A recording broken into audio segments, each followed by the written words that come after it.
Order. Before we come to the Prime Minister, I wish to make a brief statement. The subject we're about to discuss is the utmost seriousness. Expect the discussion to be focused on the facts and the issues at hand, and not on personal attacks against individual members. While certain criticisms may be made about the government collectively, as Kim May, paragraph 21.24, makes clear that any accusations against individual members about lying or misleading the House may only be made on a substantive motion. They may not be made as part of an exchange on the statement. The House rule on this is in place to ensure that members focus on the substantive matters under discussion, and if the debate is needed on matters of individual conduct, that must be drawn in the proper terms with notice.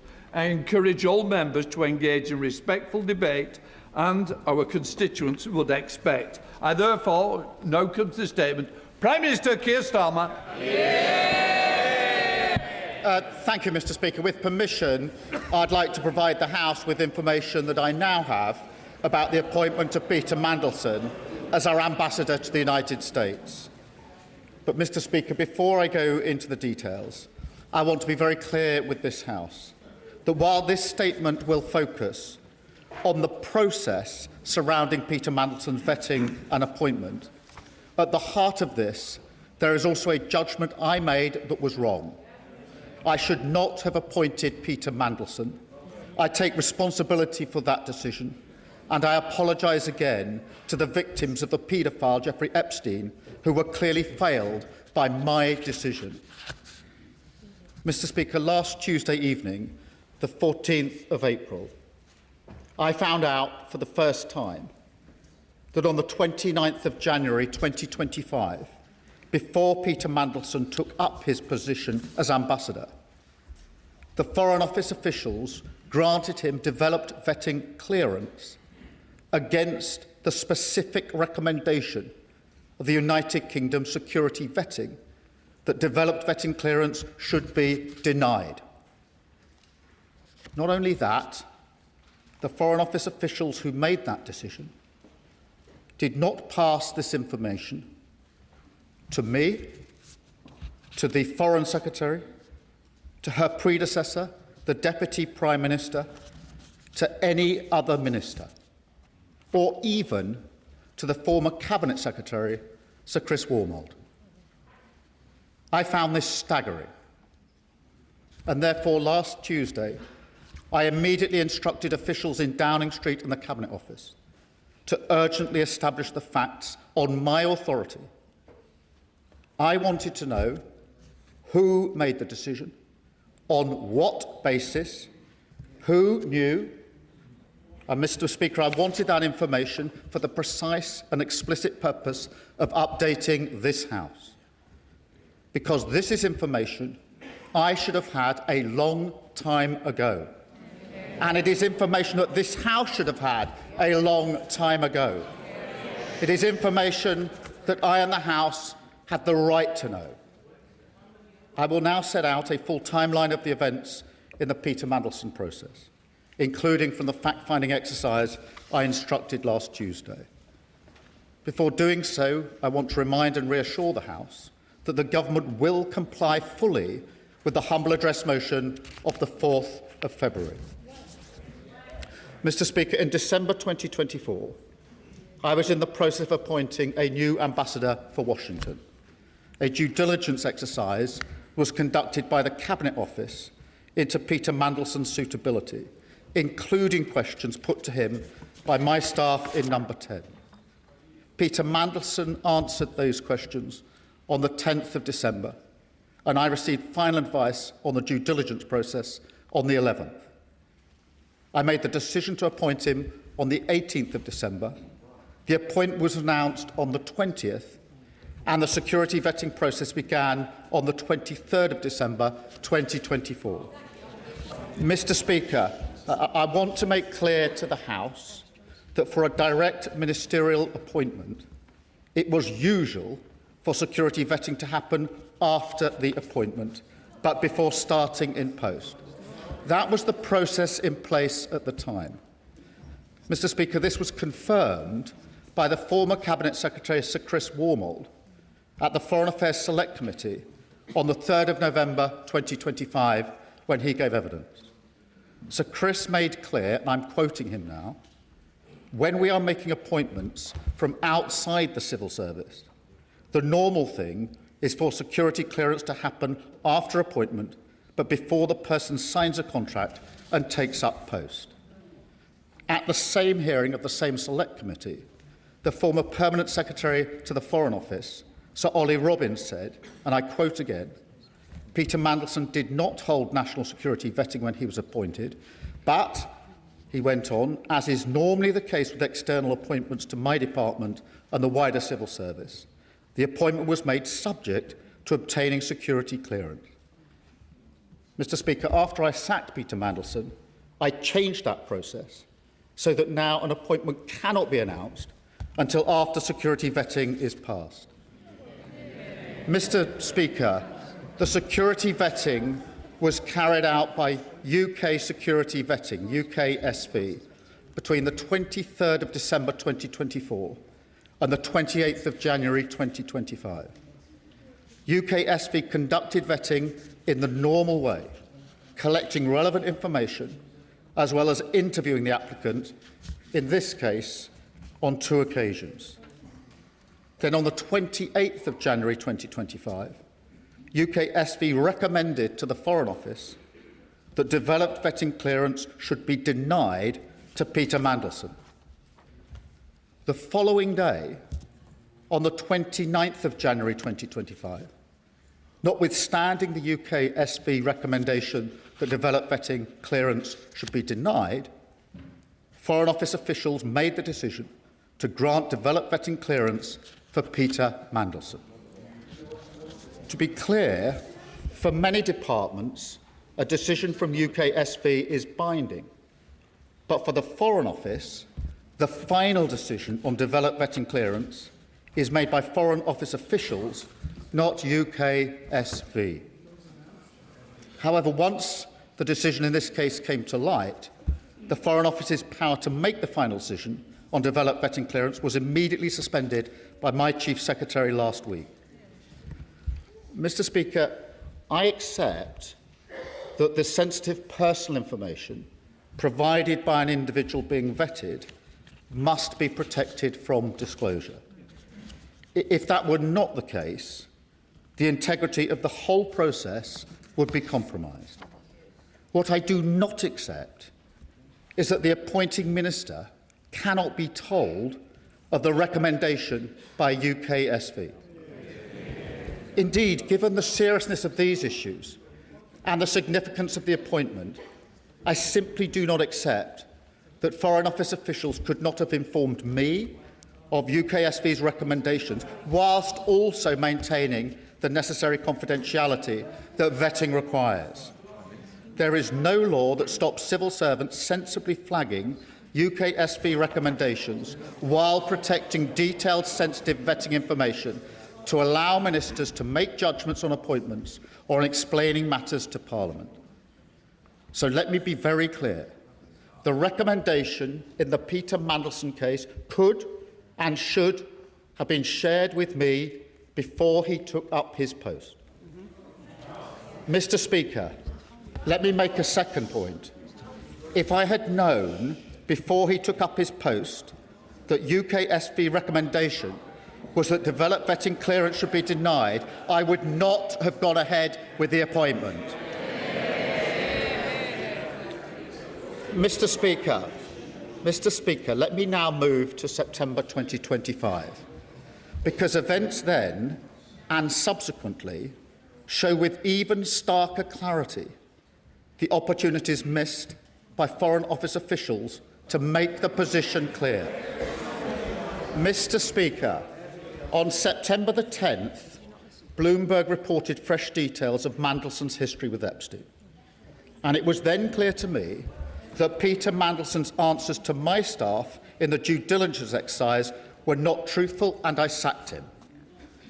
I also changed the direct ministerial appointments process, so full due diligence is now required as standard, Where risks are identified, an interview must be taken pre-appointment to discuss any risks and conflicts of interest, and a summary of this should be provided to the appointing minister. I also made clear that public announcements should not now be made until security vetting has been completed. Mr. Speaker, in light of the revelations in September of last year, I also agreed with the then Cabinet Secretary, Sir Chris Wormold, that he would carry out a review of the appointment process in the Peter Mandelson case, including the vetting. He set out his findings and conclusions in a letter to me on the 16th of September. He advised me in that letter, and again I quote, "The evidence I have reviewed leads me to conclude that appropriate processes were followed in both the appointment and the withdrawal of the former HMA Washington." When he was asked about this, Mr. Speaker, last week, the then Cabinet Secretary was clear that when he carried out his review, the Foreign Office did not tell him about the UK SV recommendation that developed vetting clearance should be denied to Peter Mandelson. I find that astonishing. As I said out Odyssey, I do not accept that I could not have been told about the recommendation before Peter Mandelson took up his post. I absolutely do not accept that the then Cabinet Secretary, an official, not a politician, when carrying out his review, could not have been told that UKSV recommended that Peter Mandelson should be denied developed vetting clearance. It was a vital part of the process that I had asked him to review. Clearly, he could have been told, and he should have been told. Mr. Speaker, on the same day as the then Cabinet Secretary wrote to me, so that's the 16th of September 2025, the Foreign Secretary and the then Permanent Secretary of the Foreign Office, Sir Ollie Robbins, provided a signed statement to the Foreign Affairs Select Committee. The statement says, and again I quote, "The vetting process was undertaken by UK Security Vetting on behalf of FCDO and concluded with DV clearance being granted by the FCDO in advance of Lord Mandelson taking up post in February." It went on to say, and again I quote, "Peter Mandelson's security vetting was conducted to the usual standards set for developed vetting in line with established Cabinet Office policy." Mr. Speaker, let me be very clear to the House. This was in response to questions which included whether concerns were raised, what the Foreign Office's response was, and whether they were dismissed. Mr. Speaker, that the Foreign Secretary was advised on and allowed to sign this statement by Foreign Office officials without being told that UKSV had recommended Peter Mandelson be denied developed vetting clearance is absolutely unforgivable. This is a senior Cabinet member giving evidence to Parliament on the very issue in question. Mr. Speaker, in light of further revelations about Peter Mandelson in February of this year, I was very concerned about the fact that developed vetting clearance had been granted to him. Not knowing that, in fact, UKSV had recommended denial of developed vetting clearance, I instructed my officials to carry out a review of the national security vetting process. As I set out, I do not accept that I could not have been told about UKSV's denial of security vetting before Peter Mandelson took up his post in January 25. I do not accept that the then Cabinet Secretary could not have been told in September 2025 when he carried out his review into the process. I do not accept that the Foreign Secretary could not have been told when making statements to the Select Committee again in 2025. But, Mr. Speaker, on top of that, the fact that I was not told even when I ordered a review of the UKSV process is frankly staggering. And I can tell the House that I've now updated the terms of reference for the review into security vetting. to make sure it covers the means by which all decisions are made in relation to national security vetting. I've appointed Sir Adrian Fulford to lead the review. Separately, I've asked the Government Security Group in the Cabinet Office to look at any security concerns raised during Peter Mandelson's tenure. Mr. Speaker, I know many members across the House will find these facts to be incredible.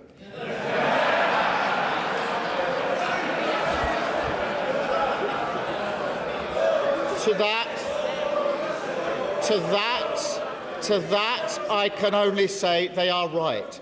It beggars belief that throughout the whole timeline of events, officials in the Foreign Office saw fit to withhold this information from the most senior ministers in our system in government. That is not how the vast majority of people in this country expect politics, government or accountability to work. And I do not think it's how most public servants think it should work either. I work with hundreds of civil servants, thousands even, all of whom act with the utmost integrity, dedication and pride to serve this country, including officials from the Foreign Office who, as we speak, are doing a phenomenal job representing our national interest in a dangerous world, in Ukraine, in the Middle East and all around the world. This is not about them, but yet it is surely beyond doubt that the recommendation from UKSV that Peter Mandelson should be denied developed vetting clearance was information that could and should have been shared with me on repeated occasions and therefore should have been available to this House and ultimately to the British people. And I commend this statement to the House. Can we be not Leader of the Opposition? Thank you, Mr. Speaker. And I thank the Prime Minister for advance sight of his statement. His reputation is at stake. Everyone is watching. It is finally time for the truth. Earlier today, Mr. Speaker, Downing Street admitted that the Prime Minister inadvertently misled the House.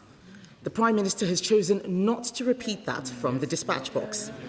I will remind him that under the Ministerial Code, he has a duty to correct the record at the earliest opportunity. The Prime Minister says he only found out on Tuesday that Peter Mandelson failed the security vetting. The earliest opportunity to correct the record was Prime Minister's questions on Wednesday, almost a week ago. This is a breach of the Ministerial Code. Under that code, he is bound to be as open as possible with Parliament and the public in answering questions today. So let me start with what we do know. We know the Prime Minister personally appointed Peter Mandelson to be our ambassador to the United States. We know that Mandelson had a close relationship with a convicted paedophile. We know that he had concerning links with Russia and China, links that had already raised red flags. We know that the Prime Minister announced the appointment before vetting was complete, an extraordinary and unprecedented step for the role of US ambassador. The Prime Minister says that it was usual for this because it was a political appointment. So I will remind him and the rest of the Labour front bench who were heckling that Peter Mandelson was a politician who had been sacked twice from government for lying. That meant he should have gone through the full security process. And we also know, finally, Mr. Speaker, that when Peter Mandelson failed the security vetting, he was allowed to continue in the role with access to top-secret intelligence and security information. This goes beyond propriety and ethics. This is a matter of national security. So let me turn to what we do not know. We still do not know exactly why Peter Mandelson failed that vetting.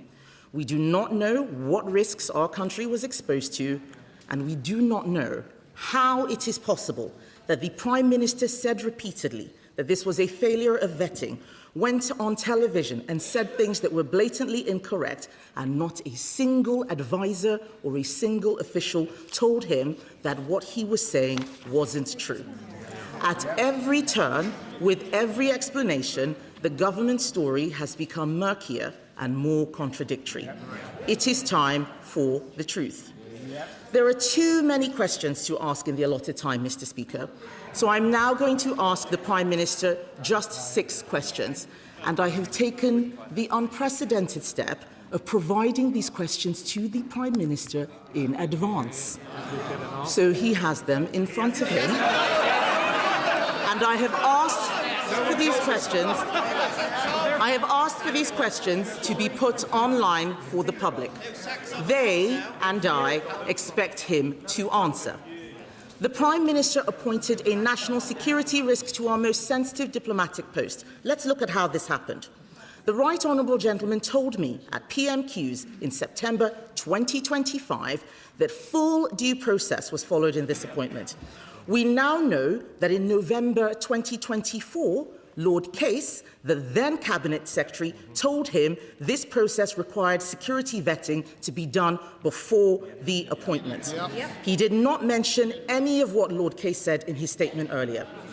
So, first question, does the Prime Minister accept that when he said on the floor of the House that full due process was followed, this was not true? Secondly, on the 11th of September last year, journalists asked his Director of Communications if it was true that Mandelson had failed security vetting. These allegations were on the front page of a national newspaper. And yet, Number 10 did not deny the story. Why? 3. Will the Prime Minister repeat from the dispatch box his words last week that no one in Number 10 was aware before Tuesday that Mandelson had failed his vetting? The Prime Minister says he's furious that he wasn't told the recommendations of the vetting. Yet on the 16th of September, a Foreign Office Minister told Parliament, and I quote, "The national security vetting process is rightly independent of ministers who are not informed of any findings other than the final outcome." This was the government's stated process. So why is the Prime Minister so furious that it was followed? On the 4th of February 2026, the Prime Minister, fifth question, Mr. Speaker, on the 4th of February 2026, the Prime Minister told me from the dispatch box that the security vetting he had received had revealed Mandelson's relationship with Epstein.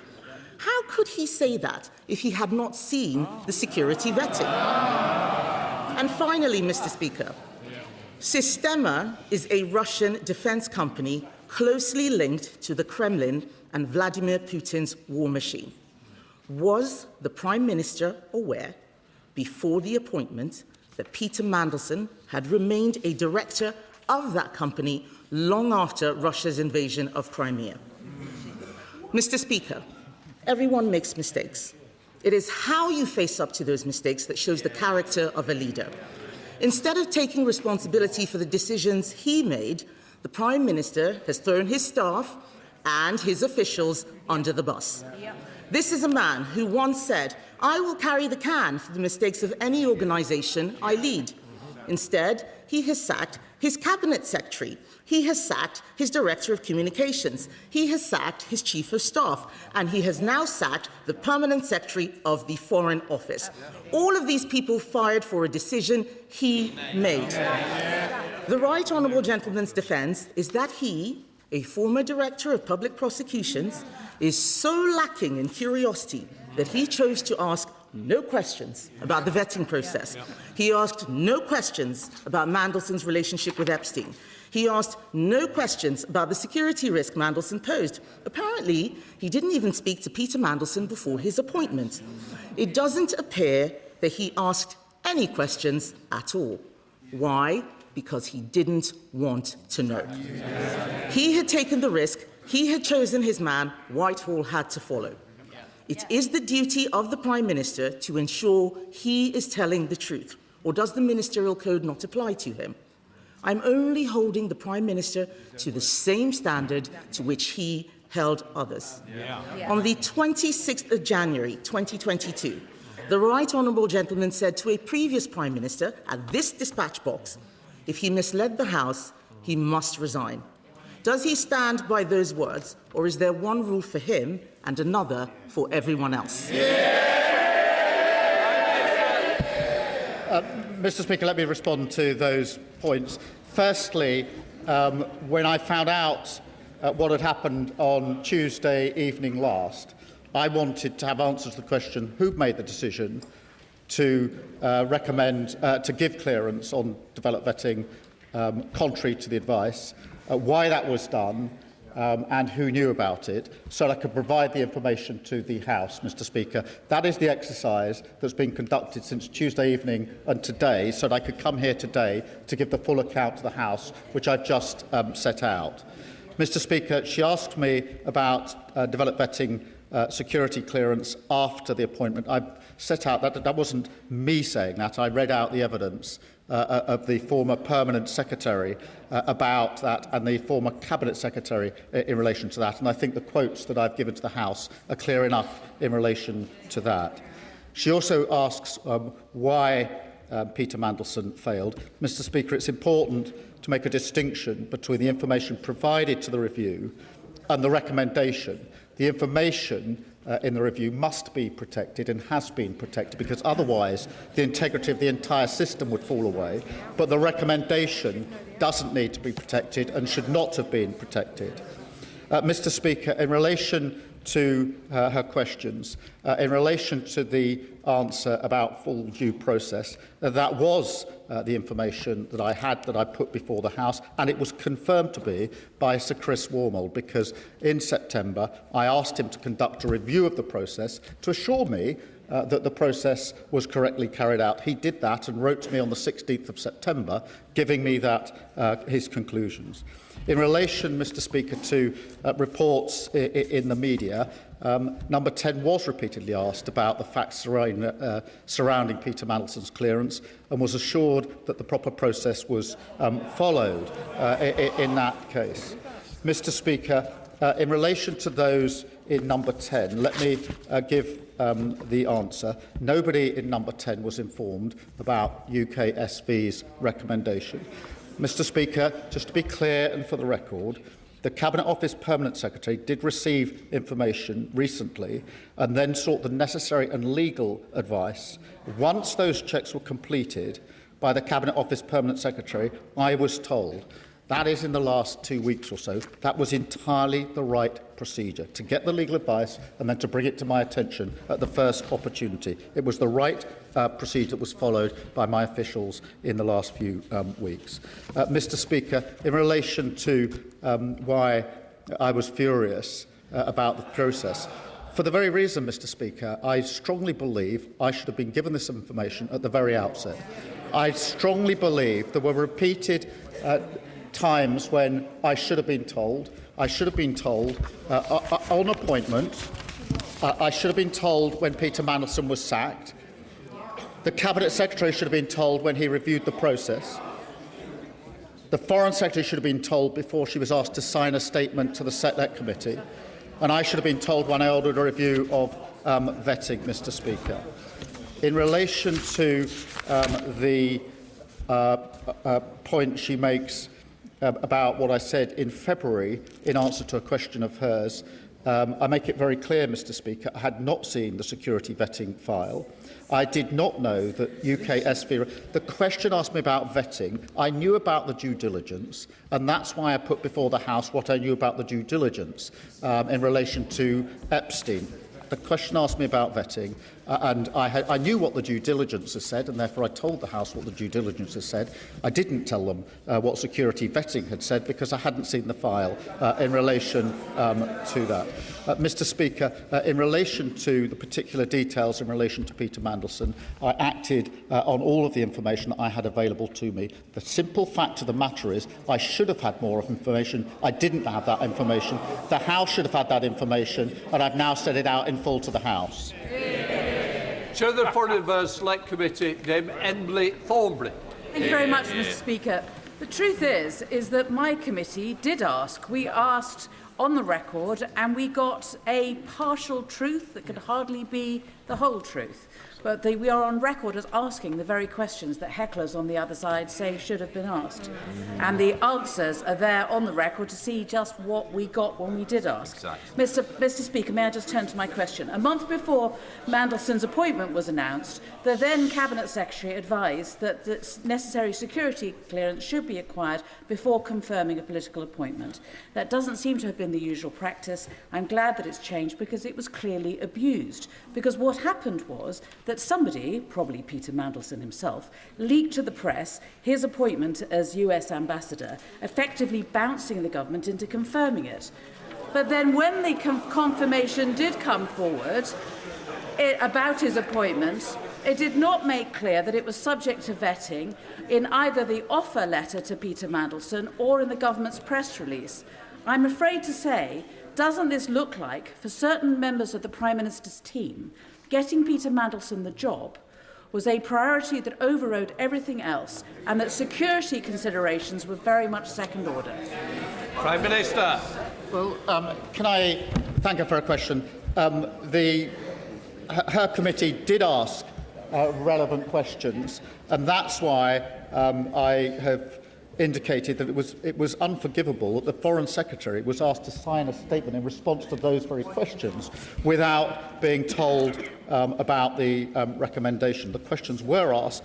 She was advised and asked to sign a statement without being told the relevant information, and that is unforgivable. As for the appointment before developed vetting, I've changed that process now so that it can never happen again, and she heard me quote the evidence of the former Cabinet Secretary and the former Permanent Secretary in relation to that. Mr Speaker, can I just deal with the third point she makes? And that is that somehow the Downing Street's wish to appoint Peter Mandelson overrode security concerns. Mr Speaker, let me be very clear. If I had been told that Peter Mandelson or anybody else had failed security, had not been given clearance on security vetting, I would not have appointed them. A deliberate decision was taken to withhold that material from me. A deliberate decision was taken to withhold that material. This was not a lack of asking. This wasn't an oversight. It was a decision. It was a decision taken not to share that information on repeated occasions. Sir David, Leader of the Liberal Democrats. Thank you, Mr Speaker. It's 2022 all over again. Back then, when he stood on this side of the House, it was Boris Johnson who was accused of misleading Parliament and scapegoating senior officials.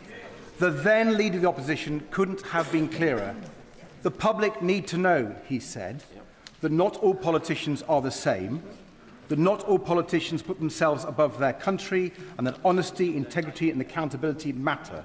So he promised change, Mr Speaker. He promised to break the cycle and stop the chaos. And he promised a government with, and I quote, more focus on long-term strategy, not the short-term distractions that can animate Westminster. I'm afraid the fact that he even had to make the statement today shows how badly he has failed, how badly he has let down the millions of people across our country who are so desperate for change. He blames his officials. He says he had no idea. He gives every impression of a Prime Minister in office, but not in power. The facts remain, even on his own account. The Prime Minister appointed Peter Mandelson as Ambassador to the United States even after he had been warned about his relationship with Jeffrey Epstein. The Prime Minister announced the appointment before Mandelson had been vetted, despite the clear risk to national security of putting someone unsuitable in that role. And one of his top officials, just 3 weeks into the job, clearly believed the Prime Minister wanted Mandelson to be appointed regardless of what the vetting process turned up. And the Prime Minister has relied on the vetting process to defend his decisions. So why did he ask so few questions personally about the vetting process itself? We all know the truth, Mr. Speaker. The Prime Minister knew that appointing Mandelson was an enormous risk. He decided it was a risk worth taking. A catastrophic error of judgment. And now that it's blown up in his face, the only decent thing to do is to take responsibility. Back in 2022, the Prime Minister rightly accused Boris Johnson of expecting others to take the blame while he clung on. That was not acceptable then, and it's not acceptable now. So I hope the Prime Minister can at least tell the House this, and we'll be listening very carefully to his answer. Was he given advice by Simon Case, the then Cabinet Secretary, that the necessary security clearances should be acquired before he confirmed his choice for US Ambassador? And did he follow that advice? Yes or no? Mr. Speaker, after the years of chaos under the Conservatives, we needed a government focused on the interests of the people, the cost of living crisis, the health and care crisis, our national security. We needed a government of honesty, integrity and accountability. So will the Prime Minister finally accept that the only way he can help to deliver that is to resign? Prime Minister. Mr. Speaker, I set out in my statement the full facts. And in September, when the Bloomberg emails came to light, I asked the Cabinet to review the process, then Cabinet Secretary to review the process. He told me the process was as it should have been. And as soon as the information about security vetting came to light last Tuesday, I asked for the facts to be established so I could update Parliament.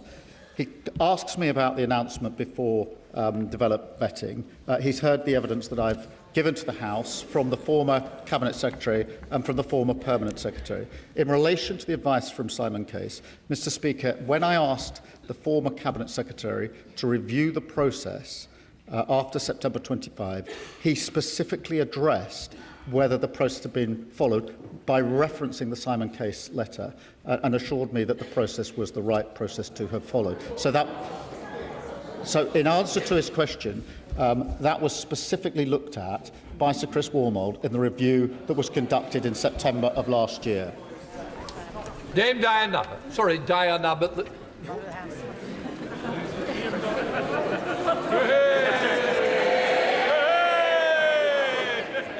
The Prime Minister has gone on at considerable length about process and procedure. But ordinary people don't really care about process and procedure. They want transparency and they want to know that they can have confidence in the words of elected politicians, like all of us in this chamber. On the question of Peter Mandelson, it was in the 90s that Peter Mandelson had to resign from the Cabinet for the first time because of his dealings with the millionaire Jeffrey Robinson. It was a few years later he had to resign for the Cabinet for the second time because of his relationships with the billionaire Hinduja family. Peter Mandelson has a history.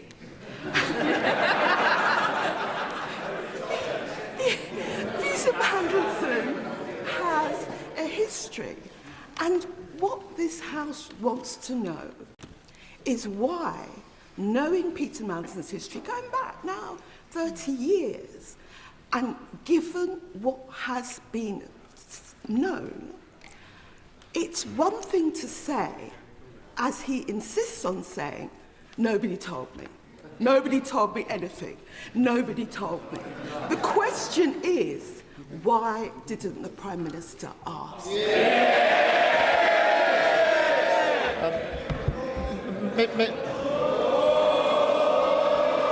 Mr. Speaker, in relation to her question, let me be clear. I should not have appointed Peter Mandelson. As soon as the further revelations came to light, I asked the Cabinet Secretary to review the process so I could be assured about the process. He wrote to me on the 16th of September, setting out the conclusions of that review and assuring me the process had been followed properly. Simon Hoy, Sheriff Packer. Thank you, Mr. Speaker. The Prime Minister has spoken about process and the reviews and trying to put that which went wrong right. That is to be supported.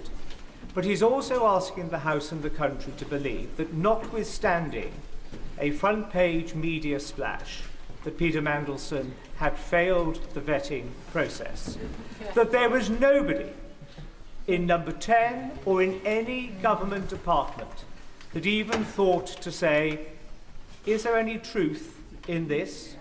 Could I have a briefing on that? We need to knock this story down. If nobody asked, that is the shameful thing. And if nobody asked, does it not say to the Prime Minister that the operation of his government, which seems to be process, strategy, review, never my fault, is not sustainable and is not welcomed by the country at large? In answer to his question, the FCDA was repeatedly asked in light of inquiries. The same answer came back because a clear decision had been taken that this information was not going to be disclosed. And it wasn't disclosed to me, let alone to anybody else. So yes, repeatedly the FCDA was asked, the same answer came back as the answer that was given to me. The decision was that I wasn't to know and nobody else was to know. That was wrong. John MacDonald. Can I say that on this side of the House at least, to my honourable friend, many will appreciate his apology today. But many of us will remain bewildered still why that appointment took place, despite the warnings that many of us gave him. And isn't the reality this, that when he sought to realise his ambition to become leader of the Labour Party, with very little base within the party, he became dependent on McSweeney and Mandelson and Labour together to organise, fund his election. And that when he became Prime Minister, the reward for McSweeney was control of Number 10, and for Mandelson, the highest diplomatic office. And the message, the unspoken message to civil servants was, what Mandelson wants, Mandelson gets. This has damaged the party that I've been a member of for 50 years. I urge him to take steps to clear this toxic culture out of our party and take the first step by having an independent inquiry into Labour together. Prime Minister. Mr. Speaker, can I just deal with what's at the heart of that question in relation to an unspoken message to civil servants? I don't accept that, Mr. Speaker. It is simply not good enough on a question of national security where clearance, the recommendation is clearance be denied, for anyone, particularly senior civil servants, to do anything other than provide me with the relevant information, and that is what should have happened in this case. Sir Jeremy Wright. Very much, Mr. Speaker. The Prime Minister has been very clear about his view of the urgency of his response since he learned of this vetting information. So I want to ask him about the events of last week. He will know that the Intelligence and Security Committee asked for any information relevant to vetting to be supplied to it in the first tranche of information we were to consider. We didn't receive anything about vetting at that time. The Prime Minister has told us now that on Tuesday evening he became aware of the information he has set out. But the Intelligence and Security Committee was not told about the existence of that information. Information the Prime Minister must have recognised was within the terms of the humble address and would need to be supplied to the ISC. We were not told by his officials about the existence of that information until Thursday, after it had been published its existence had been published in the Guardian newspaper. So I am bound to ask the Prime Minister this. If that information's existence had not been disclosed by the press, would we have been told about it? And if so, why did the ISC have to learn of its existence from the Guardian and not from the government? Prime Minister. Thank you for his question, and the answer is yes, it would have been provided to the committee, and I think, as he acknowledged, it has now been provided to the committee. The reason for the delay is, on Tuesday night, I found out simply that the recommendation had been made to deny clearance, and yet clearance had been given. I wanted to understand who gave that clearance, on what basis, and who knew about it, so I could update the House and obviously make the information available to the committee. And that's what I asked on Tuesday night my officials urgently to do, so that the full picture could have been put before both the House and the committee. And I'll make sure that the full picture is put before the committee. Alistair Strapper. Thank you, Mr. Speaker. Many of my constituents are rightly appalled that someone who betrayed not just our country but every single victim of Jeffrey Epstein was able to serve in such a prestigious position. Whatever the judgment in the security vetting file, that decision to appoint him was wrong, and I welcome the Prime Minister's owning an apology for that moment. But many of my constituents are also rightly concerned to learn that not a single democratically elected official in government was informed about that decision. Given this, what undertakings is the Prime Minister instigating right across government to ensure that in the future it's our democratic decision makers who are putting the full picture for these crucial judgments? Prime Minister. Can I thank him? And Mr. Speaker, that is precisely why I've asked for the entire developed vetting process to be reviewed by Sir Adrian Fulford, and I've made it absolutely clear to this House and to the civil service that my strong view is that the information that was not provided to me could have been provided and should have been provided. Morello. Thank you, Mr. Speaker. The Prime Minister wants us to focus on process and not his judgment. But this entire sorry episode is the direct result of his decision to make a direct appointment to one of the most senior roles in the FCDO of somebody who was wholly inappropriate for the role. So can the Prime Minister at least confirm to the House that this was a singular error of judgment and that his number 10 operation has not proposed political appointee for any other senior role in the FCDO?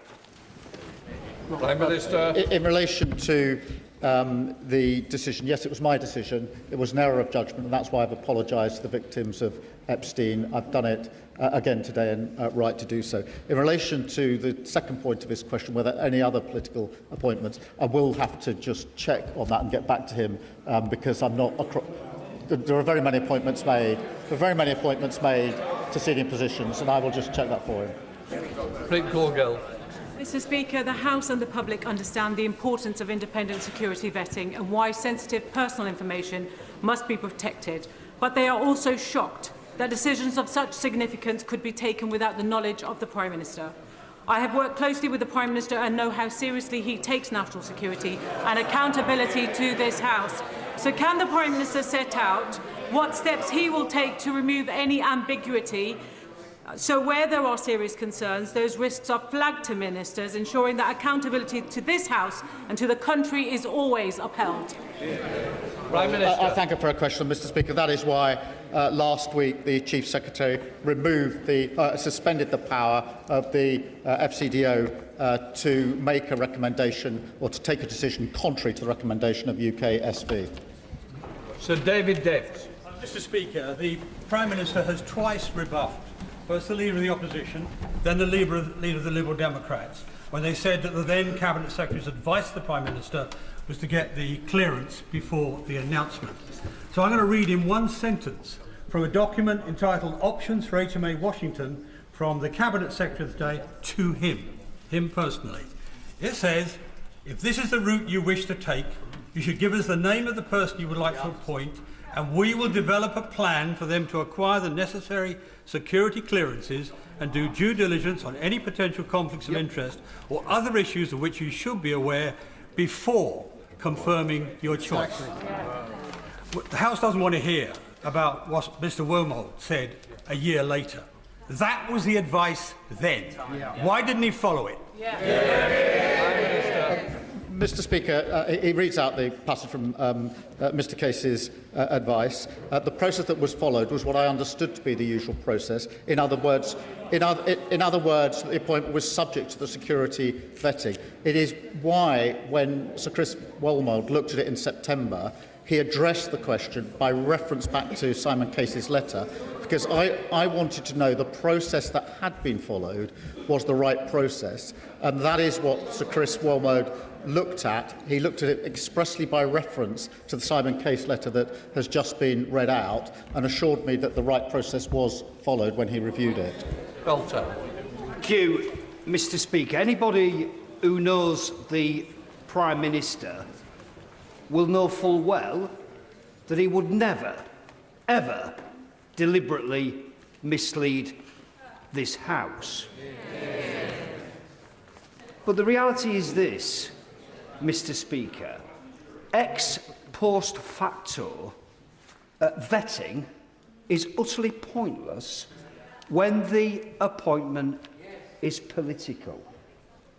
And the trouble, Mr Speaker, that we all face is that trust in the Prime Minister and in politics is diminishing as this sorry saga continues.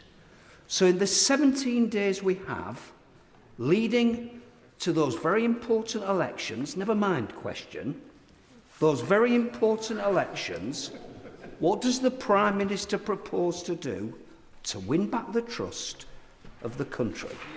Prime Minister. Mr Speaker, in relation to his point about vetting in relation to political appointments, I don't agree, but I do agree that the due diligence for direct ministerial appointments should be the same as for any other appointments.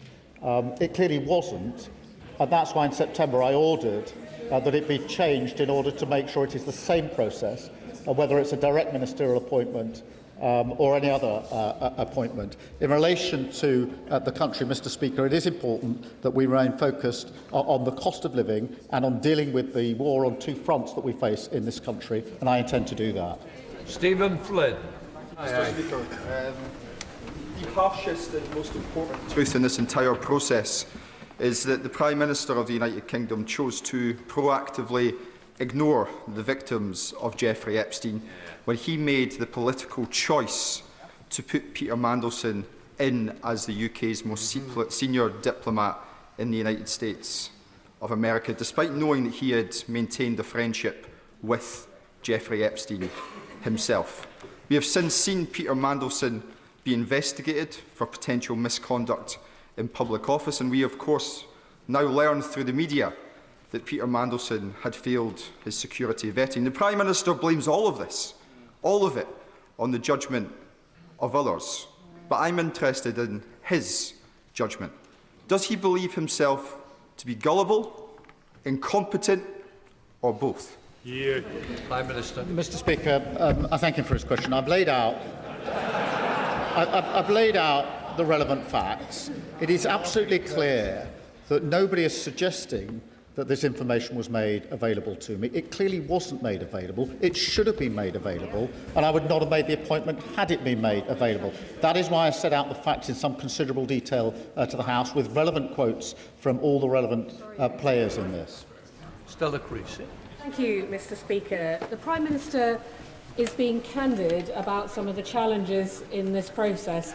I'm sure he will share the frustration across this House that revelations keep coming and this matter keeps coming back to Parliament. Now, he says that he has acted to prevent any further challenges in the vetting system for the government for senior appointments. Can he therefore give all of our constituents and this House the reassurance that he has no further sense there will be any challenges to any other senior appointments through the vetting process that this government has made? Mr Speaker, that is precisely why I've asked for a review to be carried out of the security vetting. I have no reason to believe that to be the case, but I want to be assured about the security vetting process, and that's why I've asked Sir Adrian Fulford to look at it so he can give me that further reassurance. I will then, of course, pass that on to the House. Dame Curran Bradley. Thank you very much, Mr. Speaker. The Prime Minister has just told us that after he sacked Peter Mandelson, he changed the process so that now an appointment cannot be announced until after security vetting is passed. Why did he do that if he didn't think there was a problem with the security vetting? Well, Mr. Speaker, in September, it became clear to me that in relation to the due diligence that had been carried out by the Cabinet Office, Peter Mandelson had been asked questions by my staff and given answers which were not truthful. That was exposed by the Bloomberg emails. At that point, I became concerned about the entire process. I asked for the review of the process by Sir Chris Wormold, which he carried out, but I also made it immediately clear that I would change the due process so that whether it's direct ministerial appointments or any other appointments, the same process was gone through. And I also wanted to make it clear that I didn't think that it was right that appointments should be announced before security vetting was gone through in any circumstances, and therefore I changed it straight away. Rachel Blake. Thank you, Mr. Speaker. My constituents are deeply concerned about the appointment of Peter Mandelson, and they want to see complete transparency going forward. I'm really concerned to read that the civil servants in the Cabinet Office may have had this information about a month ago, and it has taken them this long to be able to be in a position where they can share the information with the democratically elected person making this appointment. What can the Prime Minister share with us today so that we don't have to face this type of issue going forward?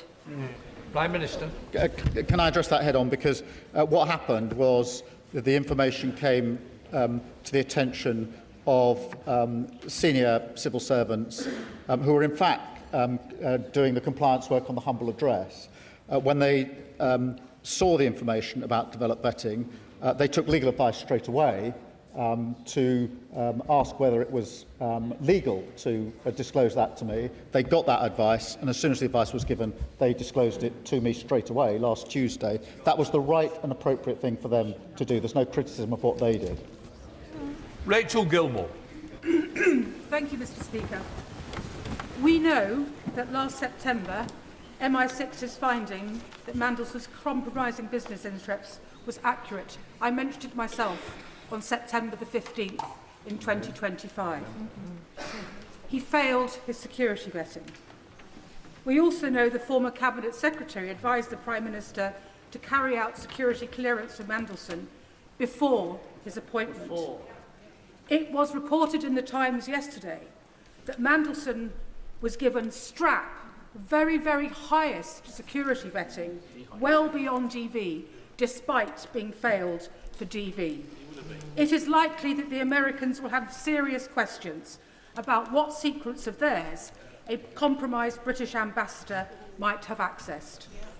Despite all this, we also know that the PM and Number 10 were utterly determined to appoint Mandelson as ambassador to DC, come hell or high water. My question is why? Prime Minister. Can I assure her that I have ordered a review of any national security issues arising in relation to what I found out last Tuesday, and I'll obviously update the House when that review is complete. Dr. Rupa Hutt. Thank you, Mr. Speaker. And I also thank the Prime Minister for his heartfelt statement. And, if we're judging parties on actions, not words, for reviving the post of anti-corruption czar. It was vacant for 3 of his predecessors, years and years, starting with Boris Johnson's lockdown breaches. So can I ask the Prime Minister, now that we have the heavyweight Margaret Hodge in post, what plans does he have for this broader policy area? Well, I'm sure that Margaret Hodge will do a very good job in that role, as she's done in so many other roles previously. Sir Julian Lewis. Who first suggested to the Prime Minister that Mandelson should be appointed as our ambassador to the United States, or was it just his own idea? Did it never cross his mind that Mandelson was at risk of failing the vetting process? And before sacking Oliver Robbins last week, Did the Prime Minister ask him why he overruled the verdict of the security vetters, and if so, what was his explanation? I did ask him, and I didn't accept his explanation. That's why I sacked him. Rachel Maskell. Thank you, Mr. Speaker. At the beginning of February, in February 2026, we learnt that Peter Mandelson had shared highly sensitive government information with Jeffrey Epstein from the former Prime Minister Gordon Brown. At that juncture, if I was in his shoes, I would have been forensic in recognising a security risk and wanting detailed answers. What's not adding up for me is why we are now in mid-April before we get this information, and why the Prime Minister didn't drill down to ensure that we had the security information, which clearly we learnt that Peter Mandelson had breached. Well, Mr. Speaker, it was at that point that I did order the review of the security vetting, because I was concerned that it had failed. In fact, because of information I wasn't given, it hadn't failed. It had actually given the recommendation that clearance should be denied. The fact that when I ordered a review of UKSV, senior officials in the Foreign Office didn't at that stage, if at no other stage, bring to my attention the information they hadn't told me is astonishing, because I was ordering a review of the process, which which looked as though it had failed, when in fact it had flagged the relevant concerns. So Oliver Dalton. Thank you, Mr. Speaker. Further to the point from my honourable friend, the member for New Forest West, I think the Prime Minister does owe it to the House to tell us what Sir Ollie Robbins' response to him was when he said he'd overruled that advice, because in my experience, senior officials are actually very keen to deliver on the wishes of ministers, particularly a newly elected Prime Minister. And my concern here is that implicitly, as other members have made the point, Sir Ollie Robbins was responding to a desire from the Prime Minister, because it was perfectly clear in all of the newspapers the allegations were out there about Peter Mandelson, but the Prime Minister decided to proceed anyway. The official wished to deliver on the desire of the Minister. That's why he overruled the advice, and I fear also gave him the Prime Minister a degree of plausible deniability. Prime Minister. Let me answer that. In relation to Sir Ollie. Let me start by saying he's had a distinguished career, and I must say that, and I do say that. I still, notwithstanding that, he should have provided this information to me, and he could have provided it to me. He's giving evidence tomorrow, but I can say to the House that when I spoke to him on Thursday, his view to me was that he couldn't provide this information to me because he wasn't allowed to provide the information to me. I don't want to put words in his mouth, because it's very important he gives his own evidence. In relation to the question that's being asked of me, when I said why wasn't this shared with me, he did. I've been asked what questions I put to him, and I've been asked the answer, and I'm trying to give that answer. I'm trying to give it without putting words into Ollie Robbins' mouth, because I don't think that's fair of me to do so.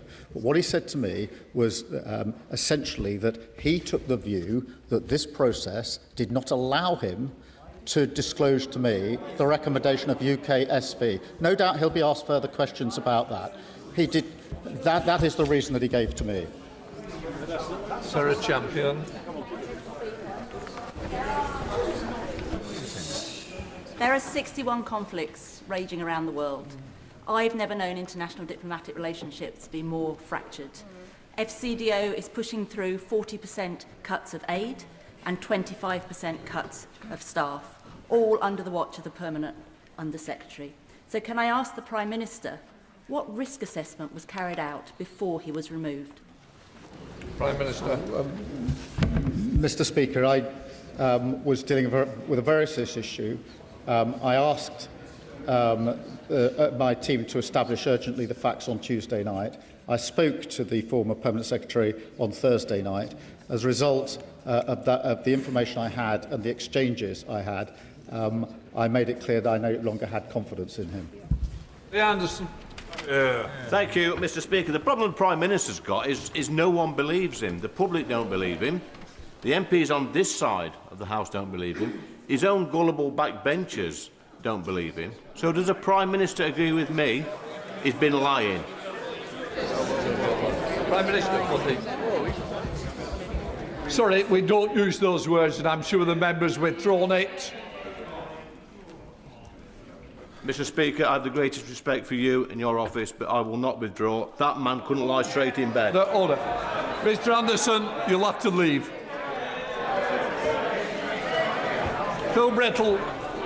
Speaker, when Sir Ollie Robbins came before the Foreign Affairs Committee on the 3rd of November last year, he was asked by my honourable friend, the member for Liverpool Walton, whether, in the context of vetting, Lord Mandelson's appointment was escalated.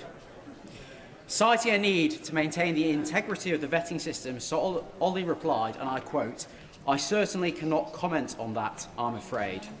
Does the Prime Minister not find it perverse that when specifically asked by members of this Parliament about Mandelson's vetting, Sir Ollie declined to discuss the very topic we are now debating in this House?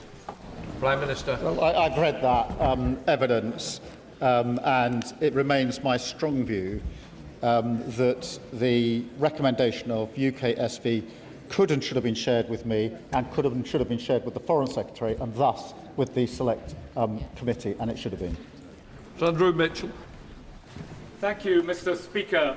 Further to the question raised by my right honourable friend, the member for Hartsware, Mr. Speaker, is it not pretty poor form that the Prime Minister shovels the blame for this, particularly onto Ollie Robbins, a fine and experienced civil servant who was appointed 2 days after the Prime Minister's Mandelson announcement? Surely, Mr. Speaker, the buck stops at the top. Prime Minister. Can I say again, Sir Ollie Robbins has had a distinguished career, and I've worked with him over a number of years. Nonetheless, he could and should have shared this crucially relevant information with me before Peter Mandelson took up his post, and he should have done at various points after that. And it was because of that that I lost confidence in him. That doesn't mean he hasn't got a distinguished career. He does have a distinguished career. John Davey. Thank you, Mr. Speaker, and I thank the Prime Minister for his statement. I know the Prime Minister is aware that public confidence in politicians needs to drastically improve in order to retain the public's trust. With this in mind, Reform has been accepting donations from millionaires in cryptocurrency, making it difficult to trace who actually funds them. Does the Prime Minister agree that Reform relying on millionaires' dodgy cryptocurrency is a security risk? Mr. Speaker, we've taken a number of measures in relation to crypto. Irrelevant, don't worry, let's move on. Stephen Barclay. Thank you, Mr. Speaker. In the readout of the Prime Minister's meeting on the 15th of April on vetting, it says, and I quote, "There is no evidence that the decision to grant DV, despite the UKSV advice, had been disclosed to anyone outside FCDO and UKSV shared with the Permanent Secretary of State." Is it that neither the Chair of the Joint Committee on Intelligence nor the National Security Advisor were aware of this security risk with our most important strategic ally until the vetting document itself was shared with Cat Little? Prime Minister. So sorry. I understand that to be the case. Obviously, no, I'm only saying that it wasn't my decision to withhold it. I understand, if I've understood Sir Ollie's position correctly, that his argument is he can't share it, or he couldn't share it with anyone. With anyone. That's as I understand it. It certainly wasn't shared with the National Security Advisor. I don't think it was shared with anybody else. But it's a question that, as far as I know, it hasn't been until it was seen by my officials, legal advice was taken and shown to me. It wasn't shared with anybody else. Rinder Singh Joseph. Thank you, Mr. Speaker. I thank the Prime Minister for his statement and the clarity contained within that, and for his apology again. despite the protestations of leaders of parties opposite and members opposite, and including some on these benches as well, I'm sure everybody in this House agrees that the government of the day should take advice of our intelligence and vetting services and act on it. In view of everything we have heard, and this is a fundamental question for me, how can government act on intelligence service and vetting advice if ministers never get to receive that advice? Prime Minister. Well, Mr Speaker, in many instances it's the recommendation of UKSV that is effectively the final decision, so of course it's known. In the Foreign Office, there is the additional part of the process in which the final decision is in fact taken by the Foreign Office officials rather than the recommendation of UKSV. That is what has now been suspended, so that in the Foreign Office as well, the recommendation of UKSV is what matters. Gavin Robinson. Thank you very much, Mr Speaker. Mr Speaker, the Prime Minister knows that he is the main character in an ongoing national scandal. And given all the blame apportioned in his statement, it is incredible that only one person has lost their position. But would the Prime Minister also recognise it is incredible to learn that in Northern Ireland a political appointment was made following the refusal to clear an individual for security access, that they have continued in their post, engaged on issues connected with the legacy of our troubled past with full security clearance, despite security service concerns, and they continue to this day. So if the Prime Minister is ordering a review by Sir Adrian Fulford, will he ensure it includes within its terms of reference or separately a deep dive into the appointment of Marie Anderson, the Northern Ireland Police Ombudsman? Why she was appointed, why the security information was ignored, and how this can be the case. Prime Minister. Can I thank him? And I will ensure the review covers all the relevant issues and material, and I'll take into account what he's just said. Oregon. The Prime Minister has the right to expect that his senior civil servants will always tell him the truth and the whole truth.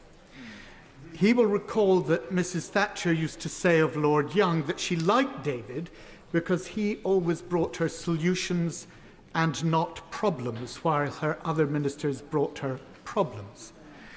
Does he believe that there is a problem within the civil service, that promotion and advancement is on the back of not giving your ministers problems, and that on this occasion the senior official at the FCDO knew that if he did tell the Prime Minister what he ought to have told the Prime Minister, he was bringing him a problem? Prime Minister. Well, I thank him. Can I just be clear? We have thousands of civil servants acting every day with integrity and professionalism, doing the job to their very best ability. As I understand what Sir Ollie is saying, he is saying that he believed he couldn't give me this information, that he was prohibited from doing so. I disagree with him. I think he could and should have given me this information, but I don't think that that is any reason to suggest that across the civil service people act for any improper motive.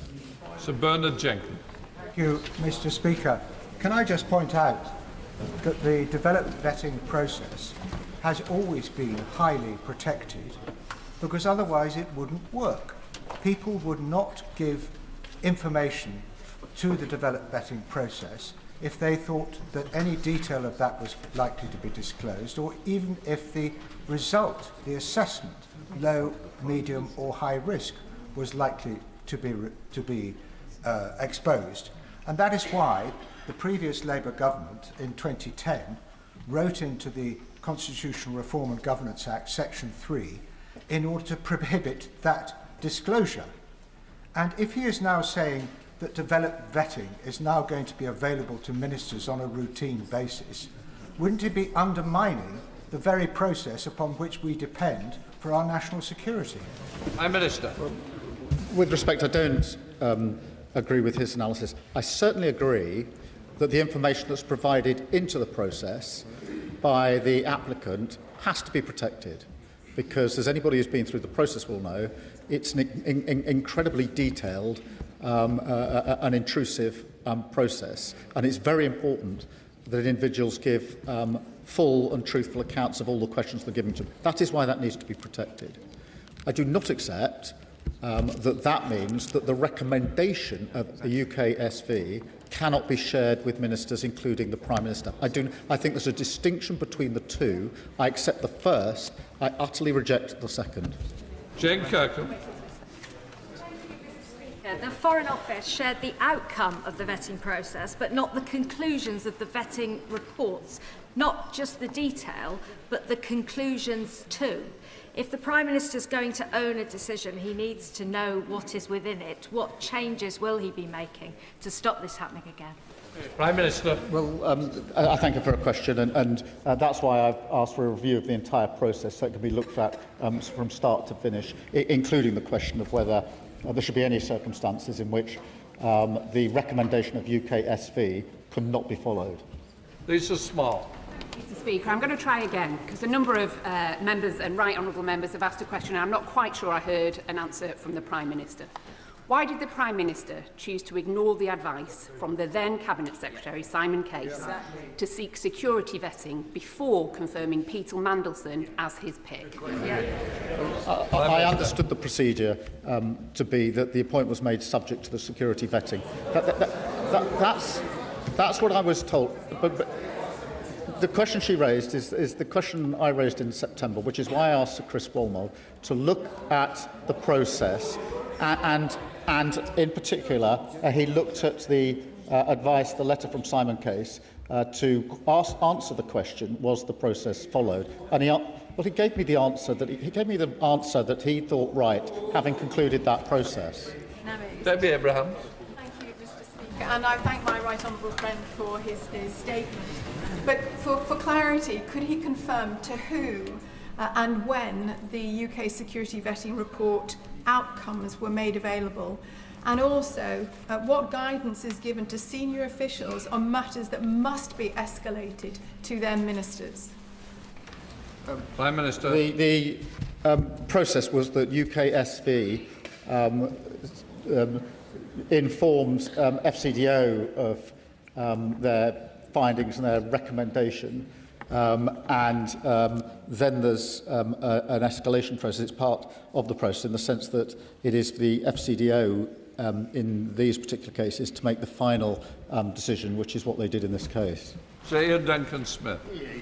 Speaker, I want to return again to the real nub of what this is. The Prime Minister knew, as we all knew, about his representation as to who should actually be the ambassador. In this particular case, a man that had been sacked twice out of Cabinet, but more than that, in the public domain at the time were all his links clear with the Chinese companies and his meetings with Xi. Furthermore, his time in Sistema, where he stayed there after 2014 in the invasion, not just for that, but his meetings with Putin, and, of course, his relationship with Deripaska, who was negotiating on the tax levels and the tariffs on aluminium when he was the EU Commissioner responsible. So with all of that going on, his announcement of this man into the ambassadorial position, why did he think that therefore he didn't know something about him? He knew he was corrupt, he was corrupting, and he was the wrong choice. Surely that's why he overturned Case's review, Case's advice to have the review before he made the decision. Exactly. Prime Minister. No, that's not the case. But the judgment call to appoint it was my judgment call, and that was an error, and I've apologised for it, particularly to the victims of Epstein. But the developed vetting process was carried out in the way I've indicated to the House. I should have been told at the time of the recommendation. Had I been told, I wouldn't have made the appointment. Neil Duncan-Jordan. Thank you, Mr Speaker. Today's statement may well be about process and procedure, but surely, Prime Minister, the real issue is why, when Peter Mandelson's reputation was already known, was he ever considered for such an important role? Prime Minister. Well, Mr. Speaker, I've accepted that that was my decision and I've apologised for it. Ellie Charles, Dr. Ellie Charles. Thank you, Mr. Speaker. The Prime Minister says it's staggering and unforgivable that he wasn't told about the vetting. But what's really staggering and unforgivable is that he appointed Peter Mandelson before the vetting, that he appointed Peter Mandelson knowing about his friendship with the paedophile Jeffrey Epstein. What's unforgivable is that the Prime Minister was more concerned with pandering to Donald Trump than with standing with the victims and survivors. Now, the Prime Minister has not accepted a simple sorry from his civil servant. He thinks that's inadequate. The country thinks a simple sorry is inadequate from him. Will he take personal responsibility for his staggering and unforgivable errors of judgment and resign?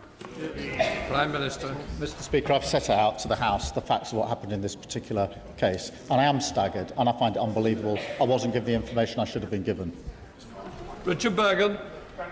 Mr. Speaker, the Prime Minister made the political decision to appoint Peter Mandelson, but central to that decision, along with other policy and political position decisions, would have been the Prime Minister's former Chief of Staff, Morgan McSweeney. So can the Prime Minister confirm to the House whether Morgan McSweeney passed all his security vetting, and confirm whether or not Morgan McSweeney ever handled documents for which he had anything other than the appropriate level of clearance? Prime Minister. All the appropriate and necessary developed vetting has taken place in number 10, and everybody has passed that. Everyone passed it. Paul Francois. Thank you, Mr. Speaker. If, as we've been assured, there was no law that prevented the Permanent Under-Secretary telling the Prime Minister the outcome of Mandelson's developed vetting, then presumably by the same token, there was no law that prevented the Prime Minister from asking. So can he be very clear with the House on one point? Did he, as Prime Minister, ever ask the question, did Mandelson fail his vetting? And if he did ask that question, who did he ask that question of, and when did he ask it? Prime Minister. Peter Mandelson was given developed vetting clearance. That was the clear position. He was given clearance. That's the facts as I've set them out. Clive Efford.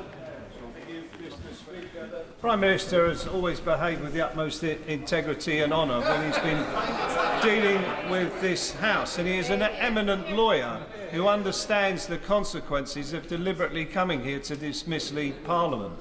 On top of that, he also understands the likelihood of a paper trail unravelling such a deception. So it's inconceivable that he would intentionally mislead this House. But does he agree with me that all of the documents relevant to this matter must be made public in accordance with the humble address that was passed on the 4th of February, and that no ministers or officials should engage in trying to prevent any of those documents being made public? Yes, we will comply with the humble address in full. That is the process that's going on. Mr. McVeigh. Thank you, Mr. Speaker. The Prime Minister said today, I know many members across this House will find these facts to be incredible. He's right. We do, along with his staggering lack of curiosity and his inability to take on board warnings about his good friend Peter Mandelson.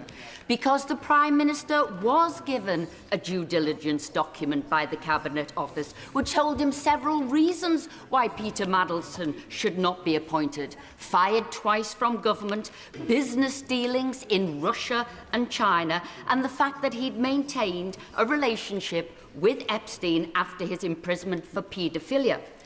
The Prime Minister knew this, but appointed him anyway. Why, Prime Minister? Why? Prime Minister. Peter Mandelson was asked various questions on the back of the due diligence exercise, and he didn't tell the truth in those answers.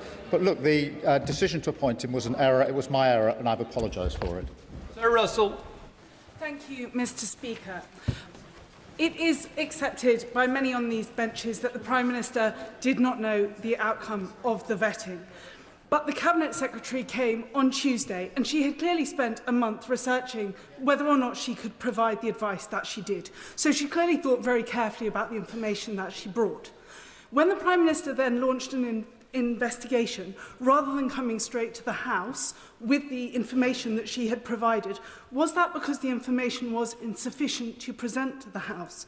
And if so, when was he planning to come to the House? Prime Minister. Yeah, it was insufficient because all it told me was that the recommendation of UKSV was to deny clearance. What it didn't tell me was who then provided the clearance, why did they do it, and who knew. And they were questions that the House obviously would want to raise with me, and that's why I urgently asked for those facts to be established so I could come to the House today and provide the full account that I have provided to the House. Colin Miller. Thank you, Mr. Speaker. Developed vetting should be carried out before someone has, and I quote, frequent and uncontrolled access to top-secret material or any access to top-secret or coded, otherwise known as strapped material. The Prime Minister has promised full transparency, so I ask him three questions. Did Peter Mandelson have access to any top-secret or strapped material before his DV clearance on the 29th of January? Did Peter Mandelson have any restrictions placed on his access to top-secret or strapped material during his time in Washington? And if so, has the Prime Minister assured himself that Mandelson did not leak any of this material, just as he had leaked commercially confidential material to Jeffrey Epstein under Gordon Brown? I do not understand that he had access to strapped material before he took up his post as Ambassador. He did have access after he took up his post, and that's why I have ordered a review of any security concerns that may arise. Justin Matters. Thank you, Mr. Speaker. I think we all find it staggering, don't we, that someone can fail their security vetting and still be appointed to such a sensitive and critical role. And it's even more staggering, as we've heard, that the Prime Minister wasn't informed of that failure. Now, I agree with what the Prime Minister said. He didn't need to know the details, but he did need to know that he'd failed the security vetting. And it's in terms of the detail that I want to ask the Prime Minister this. If people didn't know what the concerns were on security for Peter Mandelson, how could any minister, how could any official, how could any other state deal with him on sensitive security issues? I understand the Prime Minister's doing an inquiry into that, but it's very important that Parliament has oversight of that issue, because I'm very concerned there's been another failure there to manage our security interests. Prime Minister, I thank him. In a case such as this, in relation to such a sensitive post, I don't think it's right that somebody should be appointed at all if the UKSV are recommending that clearance is not given. So that would be my position on this. Sir John Hayes. Thank you, Mr. Speaker. When I was privileged to serve as Security Minister, the Prime Minister was my shadow, and dealing with matters of the most significant national security, he was straightforward with me as I was with him. So I hope he'll answer this straightforward question. The humble address makes clear that the ISC will see any material related to national security or international relations. In the course of our work, we've clearly liaised with the Cabinet Office. When did the Cabinet Office know about this failure in vetting? Who knew? And why didn't they bring that material to the ISC when they found it? For we hadn't received it when he found out that this vetting had failed, and yet others must have known that it had failed. Prime Minister. Would you just excuse me? The situation was that as part of the work that was being done on the humble address, this information came to light. Senior officials immediately took legal advice on whether it could be disclosed. Having got that legal advice, they immediately disclosed it to me. I think that was the proper process. I think it has now been disclosed to the committee, albeit, I think, on the Thursday rather than the Tuesday. But that's the process. And just to defend that process, I do think it was right for the senior officials, having got this information, to get legal advice on whether they could disclose it and who to. I think that was the right thing to do. As soon as they got that advice, they brought it to my attention. Lawrence Turner. Has disgraced himself and by extension brought shame upon these two houses of which he was formerly a member. Does the Prime Minister agree that the famous Armstrong memorandum on the conduct of the civil service was correct and holds true today when it said, "It is the duty of a civil servant to make available to the Minister all the information and experience at his or her disposal which may have a bearing on the policy decisions to which he is committed or preparing to make, and to give to the Minister honest and impartial advice without fear or favour, and whether that advice accords with the Minister's view or not." Prime Minister. Yes, I do agree with that, and that's why this information could and should have been shared with me at the first opportunity, and that was before Peter Mandelson took up his post as Ambassador. There's several Roberts.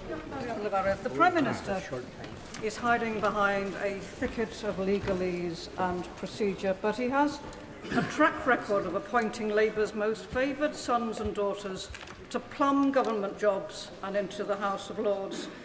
In Wales, we know all about Labour's crony culture.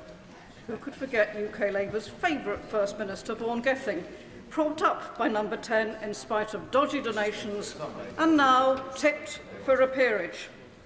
But the timing, Mr. Speaker. How will he explain to his party his role in bringing down Labour's century of dominance in Wales in the forthcoming elections? Prime Minister. Well, Mr. Speaker, I'm addressing the question today about the process in relation to Peter Mandelson. I've set that out in some detail to the House and answered a number of questions. Afsana Begum. December 2024, the Prime Minister said in announcing Peter Mandelson as US Ambassador that he had unrivalled experience. This was despite the gravity of what was known about his record and available publicly. Is it not the case that Peter Mandelson's political appointment, which was personally decided by the Prime Minister and announced in public before the security vetting was completed, needed to progress and had to happen? However, it happened because of Mandelson's role in the Prime Minister's own leadership campaign and because it served the interests of one particular faction in the Labour Party. Prime Minister. Mr. Speaker, I don't accept that is a reason for withholding from me the information about security clearance. John Whittingdale. Thank you, Mr. Speaker. The result of the Prime Minister's terrible failure of judgment is that for over a year this country's interests were represented in the United States by someone that our own security services deemed to be a security risk. Will he assure us that an investigation will take place into all aspects where our national security may have been damaged, and that the results of that will be made available to the Intelligence and Security Committee and, where possible, to Parliament? Prime Minister. Yes, I will. Daya. Thank you, Mr. Speaker. I believe there's two sides to this. One is about process and the other one is about judgment.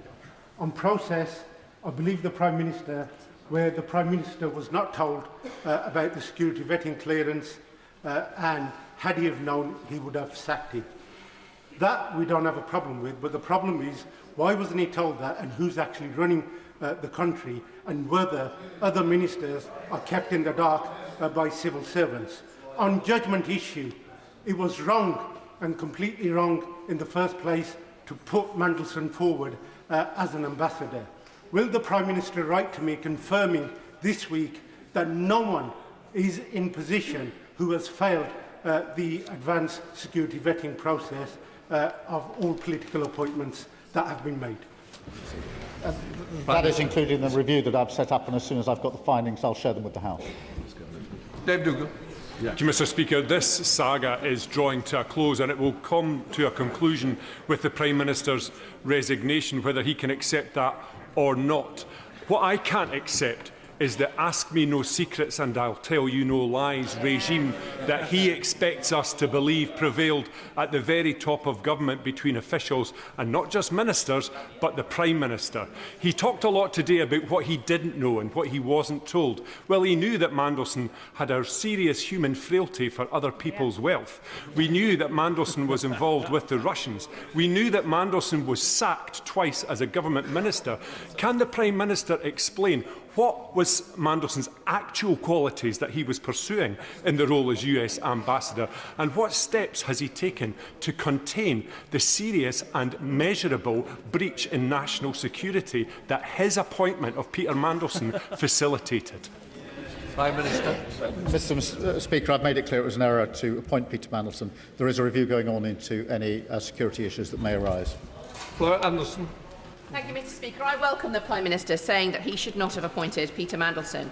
In November in the Foreign Affairs Committee, I asked about who sees vetting and was told by Sir Ollie Robbins, obviously the vast majority are relatively straightforward, ones that require more senior judgment and potentially a discussion about managing and mitigating risks are escalated appropriately. Questions being asked by the Foreign Secretary or ministers or officials in number 10 should have been a signal to the civil servants to escalate this matter, given the controversial nature of this political appointment. So I would like to ask the Prime Minister whether concerns about links to Epstein, to other countries or anything else were raised by him in conversations about his appointment just before the time of his appointment that would have signalled that civil servants should escalate this. Prime Minister. Well, Mr. Speaker, there were two different processes. One was the due diligence process carried out by the Cabinet Office, in which Peter Mandelson was asked questions.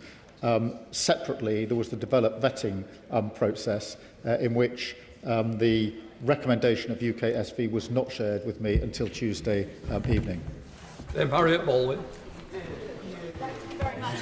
It seems to me that there are two different ways in which a minister can inadvertently mislead this House. One is by the things that they say, but one is by the things that they don't say. And that is why I'm particularly interested in the letter that my right honourable friend, the member for Goole and Pocklington, raised, the one from Lord Case, because that seems to have been written to the Prime Minister in November 2024, advising that a political appointment to an ambassadorial role ought to be preceded by full security vetting when it was, before it was announced. Now, it was announced by the Prime Minister in December 2024. Did he write on his decision there that he wanted it to be subject to him passing the full security vetting? What did he write on his box note?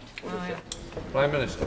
Mr. Speaker, I understood it to be subject to developed vetting, but it was because of the process that in September 25 I asked Chris Walmold to do a review for me of the process, and he did that by reference back to the Simon Case letter. Thank you, Speaker. I'm sure the Prime Minister is aware of the damage that this saga has done to public trust in politics and in politicians. However, I would like him to confirm that his focus and the focus of his government is on the issues that matter most to my constituents in Banbury, in particular tackling the cost of living. Prime Minister. Well, absolutely, Mr. Speaker. The focus of me and the government is on the fact that we're facing a war on two fronts with serious consequences for our country, and that we absolutely need to deal with the cost of living, which is the number one issue for all of our constituents up and down the country. Richard Ford. Thank you, Mr. Speaker. How did views from the United States administration affect the decision in the Foreign Office to persist with Mandelson as UK ambassador to Washington, D.C., after the vetting advice was received there? Prime Minister. I don't believe that they did. This was UK security vetting carried out in the way I've described to the House.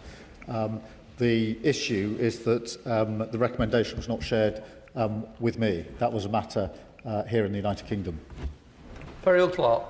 Thank you, Mr. Speaker. Can I thank the Prime Minister for his statement?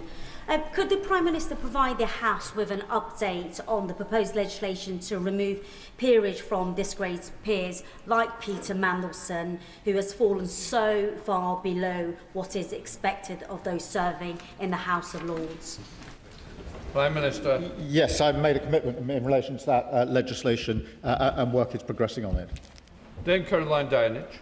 Thank you very much, Mr. Speaker. At the risk of stating the obvious, the Prime Minister has based his defence today and over this whole Surrey saga around his claim that he wasn't told. He wasn't told that Mandelson failed security vetting. In fact, he said 11 times in his statement that he wasn't told. I'm just wondering how many times and on which specific dates did he himself directly ask for that information? Prime Minister. Mr. Speaker, it's not a claim I wasn't told. I wasn't told, and I don't think anybody is disputing that. The clearance was given on the 29th of January 2025. That information was not provided to me. In September, I did ask specifically about the process. I did ask about the process. Sir Chris Walmond has made it clear to me that in carrying out that review, he was not told about the security clearance recommendation that was made. I think on both occasions that information should have been provided both to me and to the then Cabinet Secretary. Chris Hinchcliffe. I thank the Prime Minister for his statement. In answer to my honourable friend earlier in this statement, the Prime Minister said that he delayed coming to this House so that he could answer, amongst other questions, why UK SV was overruled. It seems wholly incredible that this decision was made on a personal whim by a senior civil servant, and is it not that it was made because of the political pressure from Number 10 to advance a man who a particular faction in the Labour Party has looked to for moral and spiritual leadership for years? So can the Prime Minister explicitly now confirm his understanding of why the decision to overrule UK SV was made?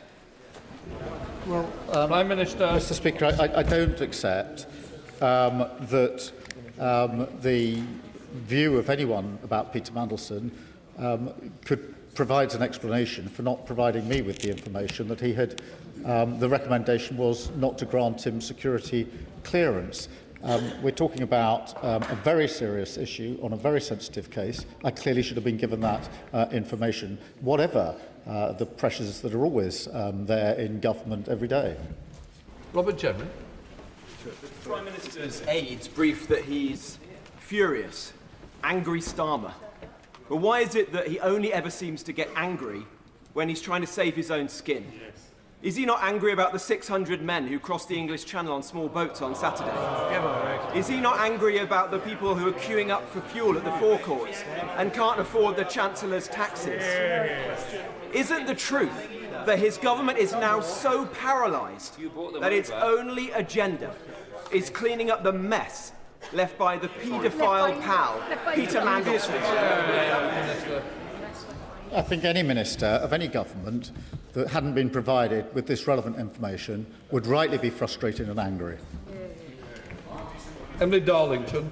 Thank you, Mr. Speaker. I wanted to take a moment during the statement to focus on the young women who were exploited, abused, raped by Jeffrey Epstein and his friends.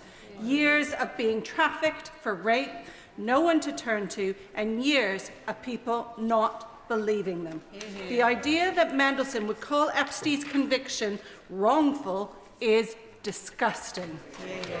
And I cannot imagine how it felt for the survivors to hear that. The PM was right to sack him, so can I ask the Prime Minister to take the opportunity again to say to those young women that this House believes them and this government stands by them, and is he confident that no person with financial or personal links with sex traffickers would receive DV in the future? Can I thank her? And she's right to focus on the victims in this, and that's why I started this statement by making it clear that this was a judgment error on my part, and the apology I have made is to the victims, because I know the impact that this will have had on them, who have already suffered so very much. Katie Lamb. My right honourable friend, the Leader of the Opposition, asked this question, but I don't believe received a response. Was the Prime Minister aware that Peter Mandelson was a director of Systema before he was appointed? Prime Minister. Mr. Speaker, I acted on the information that was provided to me in the due diligence process. The information that was dealt with in the security vetting process has not been made available to me, nor can that detail be made available to me. It's the recommendation that should have been made available to me. Ruther Brash. Mr. Speaker. One of the things that I find most difficult to understand in this process is that when this scandal erupted in September of last year, and before the Prime Minister came to this place and elsewhere to make statements about it, statements that he must have known would have involved talking about the vetting, why he simply didn't order officials to share the vetting with him. Why didn't he, and does he regret not doing it? Well, I did ask Sir Chris Wilmot to carry out a review. I worked on the basis that all the relevant information would be shared with him. It was only last week that I found out from Sir Chris that he himself had not been provided with the information that he should have been provided for when he was carrying out the review on my behalf. Sir Corbyn. Thank you, Mr. Speaker. Can I take the Prime Minister back to the question asked by the member for Hackney North and Stoke Newington some while ago, when she asked a quite simple question: why the Prime Minister didn't ask any questions whatsoever about the nature of the security clearing that Mandelson had achieved, or why there was any doubt about him, or was he so obsessed with his determination to appoint this tainted figure to be the ambassador to Washington, he just wanted to ignore the rest and the officials just went along with it? Why didn't he ask the simple, straight question? Prime Minister. Mr. Speaker, Peter Mandelson was given security clearance, and that was clear to everyone, including myself. What I didn't read, he was given clearance. He was cleared. He wouldn't have started the role if he hadn't been given clearance. As soon as it came to my attention last week that that was against the recommendation of UK SV, I did ask for the information I've now put before the House. Linda Ward. Thank you, Mr. Speaker. We all agree that Peter Mandelson should never have been appointed, and the Prime Minister has said this clearly and consistently and taken responsibility, including by apologising. That is the right thing to do. Can the Prime Minister give further assurance that the Government will continue to comply with the humble address in full? Yes, I can give that assurance. We will. John Lamont. We got that. Thank you, Mr. Speaker. The Prime Minister said various things over the course of the last few weeks and months, which have now turned out not to be true, around the vetting process of Peter Mandelson. Does the Prime Minister accept he inadvertently misled the House of Commons? Yeah. Prime Minister. No, I did not mislead the House of Commons. I accept that information that I should have had, and information that the House should have had, should have been before the House. But I did not mislead the House, and that's why I've set out the account in full. Anybody else? Jacob Collier. Thank you, Mr. Speaker. The Bloomberg files, which caused the Prime Minister to sack Peter Mandelson, revealed that Mandelson had been leaking confidential government information to a convicted paedophile during Gordon Brown's government.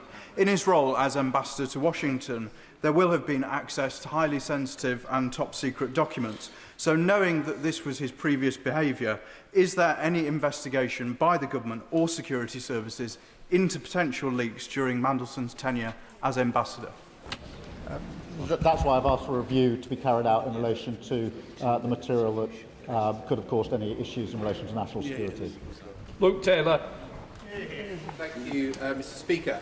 On the 12th of September, it was revealed in the Independent newspaper that Mandelson did not pass vetting by MI6 and therefore by UKSB. On the 16th of September, in this chamber, my honourable friend, the member for Tiverton and Minehead, made the same claim in the presence of the Minister, the Right Honourable Member for Cardiff South and Penarth. On hearing this information, did the Minister or the Prime Minister feel the need to ask if the specific claim there was true?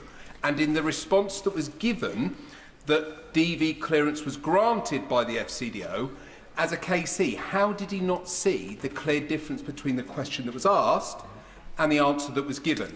And does he not agree with me that, in his own words, his explanation beggars belief? Prime Minister. Mr. Speaker, at various points, questions were asked, and questions were therefore put to FCDO. The answer back was the same because they took the view that was not information they could share with anyone, including myself. Dr. Ellison. Thank you, Mr. Speaker. Early today, NBC released an interview with hospice worker Rachel Benavides, who was 22 years old when she became one of the victims of Jeffrey Epstein's abuse.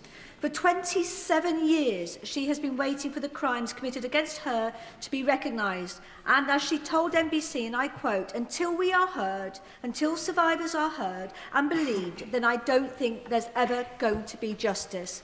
Does the Prime Minister agree that we owe it to the hundreds of victims like Rachel to put them first in these debates, not political point scoring, and that he was absolutely right to sack someone like Peter Mandelson, who refused to believe these victims, and if he did not care? Well, I do agree with her, and can I thank her for making sure that the victims are central in this, as they should be. Dr. Andrew Morrison. Thank you, Mr. Speaker. The Prime Minister's been on his feet now for nearly 2 hours. So can I put it to him that the most charitable explanation that can be put forward to explain this sorry saga is that it has been a bad, probably terminal case of the three wise monkeys. See no evil, hear no evil, speak no evil. Yes. Yeah. Prime Minister. Mr. Speaker, I've set out the procedure in some detail.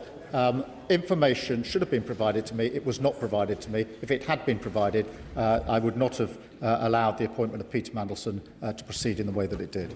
Joanna Baxter. Thank you, Mr. Speaker. As we have heard, it is absolutely staggering that vital information on UKSV recommendations can be withheld from ministers taking decisions. Can the Prime Minister assure the House that in the review he is commissioning, that we examine whether any other instances in which UKSV recommendations against granting DV status, whether there are any other instances of that over not just the period of this government, but the last 14 years, because they have potential to have very serious security implications. Well, I do think that needs to be subject to the review, and that's why I put, amongst the reasons I've put the review in place. Christine Jardine. Jardine. Thank you very much, Mr. Speaker. It must be clear to the Prime Minister that many of us in this House are totally scunnered with this whole mess. But believe me, that's nothing compared to what I'm being told in the doors in Scotland by voters who feel that they expected and were right to expect more from this government after what they were promised. We've focused on process today, but the Prime Minister wouldn't have had to come here, wouldn't have had to stand at the dispatch box, answer all these questions if he had not made the decision which he accepts was wrong, to appoint Peter Mandelson. That's the root of this whole thing. So having accepted responsibility, what does the Prime Minister think the consequence should be for that, and how do we restore faith? Can I just help the Prime Minister and help everyone in the room? There's a lot still trying to catch my eye with a lot time. Please help each other. Let's speed up the questions. Prime Minister.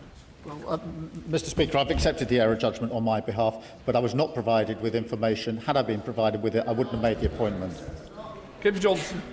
Thank you, Mr. Speaker. This morning, the Scottish Minister said that to deal with an unconventional US administration, we needed an unconventional ambassador. So, Prime Minister, does unconventional now mean appointing a man to a senior position when we know his lies, his corruption and misconduct has provided corruption at the very heart of our democracy now? And can the Prime Minister tell us when he first knew of the evidence and the advice and why he ignored it? Please, let's get other people in. Prime Minister. I first knew last Tuesday, as I've set out to the House. John Mayo. Thank you, Mr. Speaker. Now for the third time of asking. At the time when the Prime Minister appointed Peter Mandelson as ambassador, was he aware that he had been a director of Sistema? Mr. Speaker, I was aware of what was in the due diligence, and I've dealt with that. I wasn't aware of what were the issues that were dealt with in the security vetting, nor the recommendation of UKSV. Well, Pinto Jatinsky. Colvin Bailey. Sorry. Thank you, Mr. Speaker. Mandelson's appointment was a huge failure of the British state, and I welcome the Prime Minister's candour in accepting his responsibility for his part in it. But does the Prime Minister agree that restoring public trust is a mammoth task and requires leaders on all sides to be careful with their language and to ensure that they understand the processes that they're talking about, rather than throw about baseless accusations of, quote, lying. I do agree with that, Mr. Speaker. Joe Robertson. Thank you, Mr. Speaker. The Prime Minister has been absolutely clear that he should have been shown the recommendation of UK security vetting. He knew he hadn't seen it, so why didn't he ask for it? Prime Minister. Mr. Speaker, the first I knew that there had been a recommendation to deny clearance was Tuesday evening of last week. The security clearance had been given by the Foreign Office before Peter Mandelson took up the post. As soon as it came to my attention, I sought the information I put before the House today. I'm going to take Kevin Binney on a bit, and then I'm going to take Steve Darling. Kevin. Thank you, Mr. Speaker. Members of the public watching this matter will have been baffled by all the speculation about who said what and when. So I thank the Prime Minister for his calm, clear answer today. But no Prime Minister wants or should be in a situation like this, where governmental processes mean that critical information are not brought to the attention of ministers. So I welcome the Fulford review, but will the Prime Minister look at the wider relationship between government ministers and civil servants so that trust can be restored? Prime Minister. Yes, I will look at that, but I do just want to assert again, thousands of civil servants act with professionalism and integrity every day. On this occasion, this information should have been brought to my attention. Had it been, the appointment would not have been proceeded with. Natalie. Oh, sorry. Yeah, carry on. Thank you, Mr. Speaker. During this session of Parliament, we have seen the head of the OBR carry the can and resign due to an error by a member of his team. What will it take for this Prime Minister to carry the can? Prime Minister. Mr. Speaker, I was not provided with information I should have been provided with. Had I been provided, I wouldn't have made the decision. It was a deliberate decision. It wasn't negligence. It was a deliberate decision not to tell me. Natalie. Thank you, Mr. Speaker. I thank the Prime Minister for his statement, and I thank him even more for the apologies on the appointment of Peter Mandelson and being here today. I want to commit the words once again to the record of Virginia Giuffre. I think they are particularly relevant to Peter Mandelson. She said, "Don't be fooled by those in Epstein's circle who say they didn't know what Epstein was doing. Anyone who spent a significant amount of time with him saw him touching girls that you wouldn't want a creepy old man touching your daughter. They can say they did not know he was raping children, but they were not blind." Now, on the House, across the House, there is consensus that we need to get to the bottom of this. I absolutely accept that the Prime Minister did not know about the security vetting. But can the Prime Minister please update the House on when we can have the next tranche of documents from the humble address so that we can get to the bottom of who did know what and when? Prime Minister. Can I thank her for her campaigning on behalf of these victims and many other victims in relation to abuse, sexual abuse in particular, and her insistence always that we must put the victims first. We are complying with the humble address as quickly as possible, and we will comply with it fully. For Blandred. Thank you, Mr. Speaker. In the Foreign Affairs Committee meeting back in November last year, I asked Sir Oliver Robbins whether the Foreign Office had a different view about who should be recommended for the posting of ambassador. Sir Oliver Robbins said to me that the Prime Minister took advice and formed a view himself, and we then acted on that view. Isn't it the case that the Prime Minister was repeatedly warned before the appointment that Peter Mandelson carried reputational and political risk, including that due diligence was not exhaustive and that vetting was not yet complete, and yet he chose to proceed regardless, announcing the appointment, overriding civil service advice and putting our national security at risk? Mr. Speaker, I simply don't accept that there's any good reason why I couldn't have been provided with the information that was withheld from me. Had it been provided to me, I wouldn't have proceeded with the appointment. Alison Taylor. Thank you, Mr. Speaker. Can I thank the Prime Minister for such a clear and comprehensive statement? I'm sure the whole House is grateful to him for doing so. Listening to the party opposite, the old adage about throwing stones and glasshouses comes to mind. I don't think there are enough glasshouses in Scotland to replace the ones that they are breaking today. However, Mr Speaker, having set the record straight, does the Prime Minister agree with me that it is now the time to return to the important business of government in preserving the country's peace and security? Prime Minister. Yes, I do agree that the absolute focus needs to be on the fact that we're facing a war on two fronts and a cost of living crisis which this government is gripping. Sammy Wilson. Mr Speaker, the Prime Minister has told us that the Cabinet Secretary gave him bad advice, Peter Mandelson lied to him, and the Foreign Office didn't tell him anything. He's really in danger of being known as the mushroom Prime Minister, kept in the dark and fed. I don't know if I'm allowed to say it, Mr Speaker. I'll not say it. But is the question not that he wished to remain in the dark?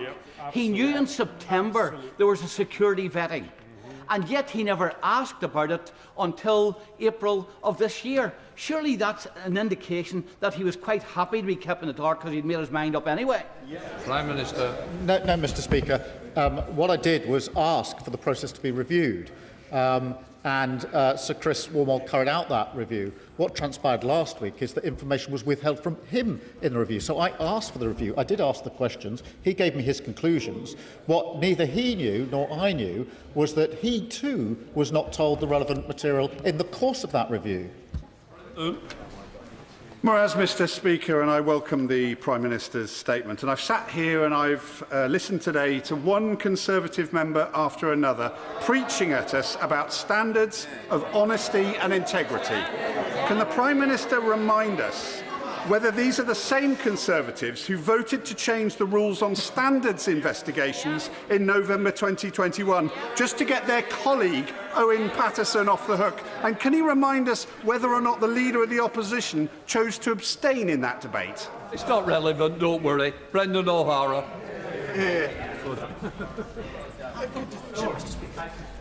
Most reasonable people have concluded that if the Prime Minister knew and he inadvertently misled Parliament, then he should resign. If he didn't know, then he's running an incompetent, shambolic government and really should resign. And if he was lied to yet again, then he's simply too gullible and lacking in basic curiosity to serve as Prime Minister. Is the Prime Minister so detached from reality that he's the only person who cannot see that? Mr Speaker, the information was withheld from me. It was withheld from the Cabinet Secretary who was conducting a review on my behalf. That became clear yesterday, and I've set out the facts to Parliament. Sir Desmond Swayne. On the 4th of February, at column 780, my right honourable friend, the Leader of the Opposition, asked the Prime Minister, did the official security vetting that he received mention that Mandelson had an ongoing relationship with Jeffrey Epstein? Prime Minister, yes, it did. What on earth was it that he received that he was talking about, which the Right Honourable Lady referred to as the official security vetting, and he said yes, he had received it? The due diligence report. Calm. Thank you, Mr. Speaker. I have a degree of sympathy for the Prime Minister, I truly do, because he set out very succinctly how he followed the processes and procedures. But as a member of the Bar, we are taught at a very embryonic stage in our profession that if you take on a client and there's something suspicious, then you contact the ethics line. As a member of the Bar and King's Counsel, that would have been a trait that he was all too familiar with. So can the Prime Minister answer the basic question for the British public? Why didn't he take that basic step? Peter Mandelson was granted developed vetting clearance by the Foreign Office before he took up post. It was only last Tuesday that I found out that that was against the recommendation of UK SV. Joe Morrissey. The Times reported last week that you repeatedly sought assurances from the FCDO that Peter Mandelson had passed security vetting. Is this correct? And when did you seek these assurances? Prime Minister. Mr. Speaker, he got DV clearance before he took up his post as ambassador. That clearance was given by the Foreign Office. I found out that was against the recommendation on Tuesday evening of last week. Helen Maguire. Speaker, Two brief questions. Was the decision not to give Mandelson DV the view of the head of security in FCDO or only that of Ollie Robbins? And secondly, what information did the Prime Minister know after sacking Peter Mandelson that made him change the appointment process so that, I quote, now an appointment cannot be announced until after security vetting is passed? It seems odd to me that this decision was made if the Prime Minister didn't know that Peter Mandelson had failed the vetting process. So what key information did the Prime Minister know then that made him review the appointment process? Well, the decision to grant clearance was made by the FCDO. After, in September, it became clear to me the answers to the due diligence that Peter Mandelson had given were not truthful, and that's why I set in place the various reviews that I did, and also changed the approach in relation to when developed vetting checks are carried out. Dave Mandel. Thank you, Mr. Speaker. Is the Prime Minister really saying that in the appointment of Peter Mandelson, he didn't himself consider that there might be issues with his vetting process, given his track record? And isn't it even more incredible that he then didn't query whether there had been any issues with that vetting process? Prime Minister. The fact of the matter is he was given developed vetting clearance before he took up his post as the ambassador, and that was a decision that was taken by FCDO. Zara Sultan. Speaker, in September, the Prime Minister stood at this dispatch box and told the House he had full confidence in Peter Mandelson, a man whose relationship with convicted paedophile Jeffrey Epstein was public knowledge. The Prime Minister knew and backed him anyway. Now he claims he had no idea that this twice-fired government minister had failed MI6 vetting, despite journalists putting that directly to Downing Street that very same month. Mr. Speaker, we all know that the Prime Minister appointed Mandelson because he owes his job to him. He appointed him, he defended him, and now he claims to know nothing. He is gaslighting the nation. So let's call this out for what it is. The Prime Minister is a barefaced liar, and if he had any decency left... No, order. Sit and leave. Leave now. I'll name you otherwise. I'd go now if I were you. Leave. I'm not. Leave. I've no name. I've given the option to leave. I'd leave if I were you very quickly. Move before I read it and give me one option. Right, give me that. You have no duties. It's my duty to carry out and control this House. One chance. Do you want to leave now or not? Right. I name Zara Sultana. Minister, I beg to move that the said member, be suspended from the House. Mr. Speaker, call Jane Kitchen. Jane Kitchen. I beg to move that Zara Sultana be suspended from the service of the House. The question is that Zara Sultana be named and leave this House. All those in favour? Aye. Leave. I'm sorry you've done this. I really am. Right. Come on, Rebecca Paul. Thank you, Mr. Speaker. 7 months ago, 7 months ago, a national newspaper ran the story that Mandelson had failed security vetting.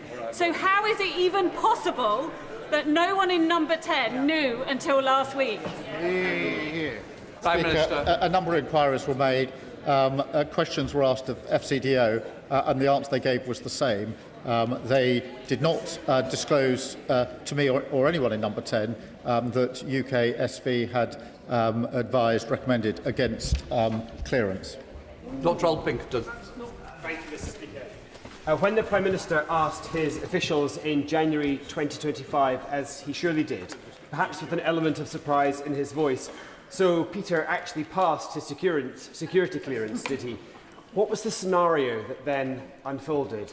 Did Sir Ollie Robbins declare, "I'm sorry, I can't tell you, Prime Minister, I'm not at liberty to say"? Did he actively seek to mislead the Prime Minister by simply saying, "Yes, Prime Minister"? Or, as seems more likely, did that scenario never take place because the Prime Minister never thought to ask? Mr. Speaker, what happened in January was that developed vetting clearance was given by the Foreign Office. That was the simple fact of the matter. It was only last week I found out the further circumstance I've now set out to the House. Paul Holmes. Thank you, Mr. Speaker. In the box note to the Prime Minister dated the 11th of November 2024, the former Cabinet Secretary, Simon Case, advised the Prime Minister that before appointing a political appointee, he should get security clearance before announcing. The Prime Minister ignored that advice. The Prime Minister's response in that box note is redacted. So I asked him a very simple question. What was his answer on that box note, and will he publish what he said? Prime Minister. Well, Mr. Speaker, I made it clear that my position was that the appointment was subject to developed vetting. I can't, in all conscience, remember what exactly was being redacted. Well, he's asking me what a redacted. I had the process I'd understood to be subject to developed vetting. That's why I asked Chris Wormald to look at the process and reference back to Simon Case. I'm running this 10 more minutes, that's it. Paul Kohler. Thank you, Mr. Speaker. The Foreign Office raised severe concerns regarding Peter Mandelson's links with Epstein, Russia and China in the due diligence report he received before the appointment was announced. The Prime Minister, however, brushed these concerns aside and announced Mandelson as ambassador nonetheless. Given what the due diligence exercise had already flagged, it was surely predictable Mandelson would fail security vetting for those reasons. But Number 10 had already told the Foreign Office, before Sir Ollie Robbins took up his post, to proceed with the appointment. Notwithstanding these issues, that's exactly what he did, by putting in place the necessary safeguards. So can the Prime Minister please explain why he's sacked a loyal and brilliant public servant? Prime Minister. Because he didn't bring to my attention information he should have brought to my attention. Had he done so, I wouldn't have made the appointment. Mike Wood. Thank you, Mr. Speaker. The Prime Minister dissembles over what he knew about Systema and Mandelson, but the Cabinet Office due diligence report sent to the Prime Minister on on the 11th of December 2024 said Mandelson served as a non-executive director of the Russian conglomerate Systema, which is itself a majority shareholder of RTI, a defence technology company. Mandelson remained on the board until June 2017, long after Putin's annexation of Crimea in 2014. So will the Prime Minister finally confirm that he knew that Mandelson was a director of Systema long after the invasion of Crimea, but appointed him anyway? Very good. As I've made clear, I did know what was in the due diligence report. I've made that clear to the House a number of times today. I've actually made it clear to the House on previous occasions. Okay, Adam. Mr. Speaker, my concern is, Mr. Speaker, that this Prime Minister is going to run out of buses before he runs out of people to throw under them. And the issue is this, because the Prime Minister has said that he will never turn on his staff and that you should never turn on your staff. Well, Sue Gray scapegoated, Tim Allen canned, Sir Chris Wormald forced out, Morgan McSweeney axed, and now Ollie Robbins is sacked. Will the Prime Minister accept that the buck stops with him, this is his fault, and do the honourable thing? Prime Minister. Mr. Speaker, the information was withheld from me by FCDO in the circumstance I've set out to the House. Louis French. Mr. Speaker, my question to the Prime Minister is a straightforward one. Did Morgan McSweeney or any of your advisers, past and present, know about this issue before last Thursday? No. Claire Young. Mr. Speaker, to override the outcome of the developed vetting process, the FCDO must have been under pressure from someone. Ditching a tried and tested ambassador for a high-risk one seems odd behaviour for a Prime Minister who claims to be so fond of proper process. So whose idea was it, and who was applying the pressure? Mr. Speaker, can I just reject the idea that any pressure is a good reason not to disclose to the Prime Minister that UKSV recommended against clearance for a very senior, sensitive appointment. I simply don't accept that that's an adequate reason, whatever the pressure. Dr. Keir Starmer. The Prime Minister is suggesting that the idea the security services had concerns about this appointment was a bolt out of the blue to him 2 weeks ago, despite the fact it was on the front page of a national newspaper in September. But my question is not about the vetting file, because we all know the answer the Prime Minister is going to give. Separate to the vetting file, at any stage was he made aware of element of security services raising concerns about the appointment of Mandelson? Prime Minister. No, Mr. Speaker. What I knew was that security clearance had been given by the Foreign Office in the way I've set out to the House. Saoirse Eastwood. Thank you, Mr. Speaker. My constituents in Lagan Valley and across Northern Ireland and across the UK will be disgusted that we have spent this amount of time discussing this issue when it should have been put to the fore the first time it came in the press. Does the Prime Minister understand that every time we do this and we go through this, we destroy the reputation of this place, no matter who the government of the day is? Your party don't even stand for election in my neck of the woods, so this is not party political.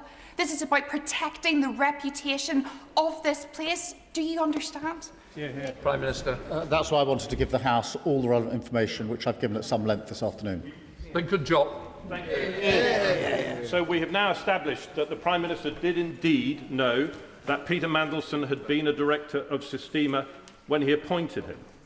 Why on earth would the Prime Minister be so reckless with our national security to do that? Prime Minister. Mr. Speaker, I've made it clear that I knew what was in the due diligence. I've also made it clear that FCDO granted a security clearance before Peter Mandelson took up his post. John Milne. Thank you, Mr. Speaker. There's a simple question that we still don't have an answer to. Did Peter Mandelson fail his vetting procedure because of his relationship with Jeffrey Epstein, or was it some other reason as yet undisclosed? Prime Minister. Mr. Speaker, the information that was fed into the review and the reasons for the review is protected because otherwise the integrity, this is not a Peter Mandelson issue, it's the integrity of the process. What I don't accept is that that means I can't be told the recommendation that comes out of it. Rebecca Smith. Thank you, Mr. Speaker. I wonder if the Prime Minister knew the difference between the due diligence information from the Cabinet Office and the security vetting that hadn't taken place when he appointed Peter Mandelson on the 18th of December. Prime Minister. I did know the difference. Romola Pettigrew. Thank you, Mr. Speaker. After years of sleaze and scandal under the previous government, the Prime Minister promised integrity and accountability. But my constituents in Stratford-on-Avon are not seeing change. They are seeing more of the same, a continuity government where warnings are ignored and standards slip. Why should anyone believe that he is still capable of delivering the change that he promised? Prime Minister. Mr. Speaker, I made sure the relevant inquiries were made so I could put the full picture before the House. That is the approach that I've taken, as members have seen this afternoon. Graham Stewart. Thank you, Mr. Speaker. This is a humiliating day for the Prime Minister and for the House and for the whole country. And yet, even still, Mr. Speaker, the Prime Minister isn't being open with us. He's relying on some later inquiry when the Cabinet Secretary told him in writing, in the official briefing, that he must seek a vetting prior to the appointment of a political appointee. That's true, isn't it, Prime Minister? And can you give a straight answer, just for once? As I say, the process was that the appointment was subject to developed vetting checks being carried out. Had I been made aware of the recommendation of UK SV, I wouldn't have made the appointment. What I did after the event was ask Sir Chris Wilmot to look back at the process, which he did according to and by reference to the Simon Case letter, and he assured me the process had been carried out properly. Kruger. Mr. Speaker, if Ollie Robbins could and should have provided this information to the Prime Minister at the first opportunity, as he's said today, surely the same applies to Cat Little and Antonio Romeo and the Cabinet Office officials who sat on this information for nearly a month before bringing it to the Prime Minister when the Guardian started asking questions of number 10. So surely, why does he accept that they needed legal advice to do what he is saying should have been obvious? He sacked Ollie Robbins for not bringing him that information immediately. Why are they still in post? Mr. Speaker, they acted entirely appropriately. They came across the information as part of the humble address exercise. They took legal advice on who it could be disclosed to and disclosed it to me as soon as they got that legal advice. That was the right thing to do. And about subjective. Thank you, Mr. Speaker. On the 4th of February, Peter Mandelson was notified by the Appointments and Interchange Officer from the FCDO that he required strap-level access in addition to his DV. He started the role on the 10th of February. On what date did Peter Mandelson receive strap-level access? Prime Minister. I don't know the precise date, but I'll endeavour to find out. Law. Mr. Speaker, given it's widely known Peter Mandelson was maintained a friendship with convicted paedophile Jeffrey Epstein, close links in both China and Russia in terms of business, sat from 2 government posts, what I really want to ask the Prime Minister is this. What are the unique, defining human qualities of the man I've just described that so attracted to you that he should be politically appointed as US Ambassador? And why now is he still defending him behind process instead of calling out what's wrong and taking the responsibility and resigning? I'm not defending him behind process. I'm setting out the process to the House. Dr. Neil Shastri-Hurst. Thank you very much, Mr. Speaker. Quis custodiant ipsos custodes. The Prime Minister will know that who will guard the guards themselves. With that in mind and holding those in power to account, can he explain why he took more than a week or almost a week to come to this House when the public will have been expecting answers much, much sooner? Prime Minister. Because I wanted to know who took the decision, the basis upon which they took it, and who knew about the decision, so I could set out a full account to the House, which is what I've done this afternoon. Alistair. Does it come to this, Mr. Speaker, that this House and the country is being asked to believe that though he is the Prime Minister, making the most critical diplomatic appointment that the United Kingdom can make, that he, the Prime Minister, in the midst of the raging controversy that provoked, never asked if his nominee had been security vetted? Isn't it that is staggering and incredible? And when it comes to our National Security Advisor, what was his role? What does he know? Could the House be told that? Mr. Speaker, the attention on the process began very much in September 25 when the Bloomberg emails were published. That is when I agreed with the Cabinet Secretary to carry out a review of the entire process. And I've set that out at some length this afternoon. David Reid. Thank you, Mr. Speaker. The Prime Minister has chosen to blame his officials for this debacle. So can he confirm that he knows the names of the FCDO civil servants that made the decision to override UK SV on the 29th of January 2025, yes or no? And has he made the decision to suspend them all from duty pending a full independent inquiry? Yes or no? Mr. Speaker, I've set out the facts to the House this afternoon. I have ordered a review by Strader and Fulford of security vetting so that if any further changes are needed, we can put them in place. Sir Wrigley. Thank you, Mr. Speaker. I understand that Peter Mandelson's vetting clearance was conditional on him being accompanied to meetings with former clients such as Palantir. Will the Prime Minister clarify why there is no record of his and Peter Mandelson's meeting with Palantir in Washington, and will he tell the House what it was all about? Prime Minister. Mr. Speaker, that was a routine meeting in the course of a visit I was on in the US. Terrible. Mr. Speaker, the Prime Minister is repeatedly telling us that he either was not told or he was not allowed to be told. But what culture has the Prime Minister created around him and across the civil service that no one felt that they could or should tell him this sensitive information? Prime Minister. I remind her that in the last 2 weeks, my senior officials have brought this to my attention, which is what they have. Before The Guardian, they brought it to my attention on Tuesday evening. That is what led me to ask further questions and make this statement to the House. Joshua Reynolds.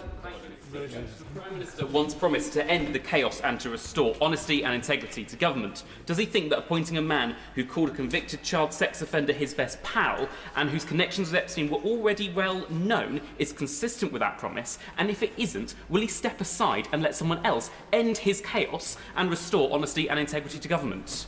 Mr. Speaker, I've accepted that I made an error in the appointment and apologised to the victims, as I must and as I did.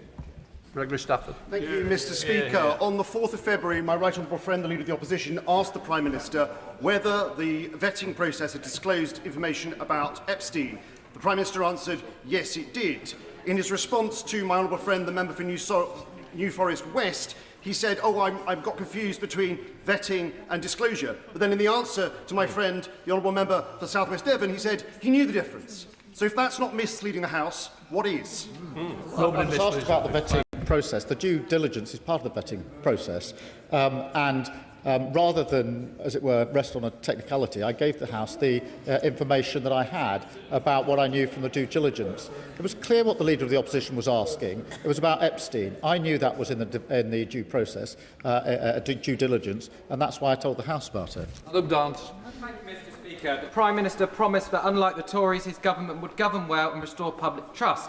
Yet this whole sorry Mandelson saga has reinforced the belief in Yeovil and beyond that no government or politician can change. Can the Prime Minister explain to my constituents why he annoyed the then Cabinet Secretary's advice to get the security clearance before he confirmed Mandelson as ambassador? Prime Minister. Mr. Speaker, I've dealt with that issue on a number of occasions. Right, that completes the number of questions. We'll let the front benches change over.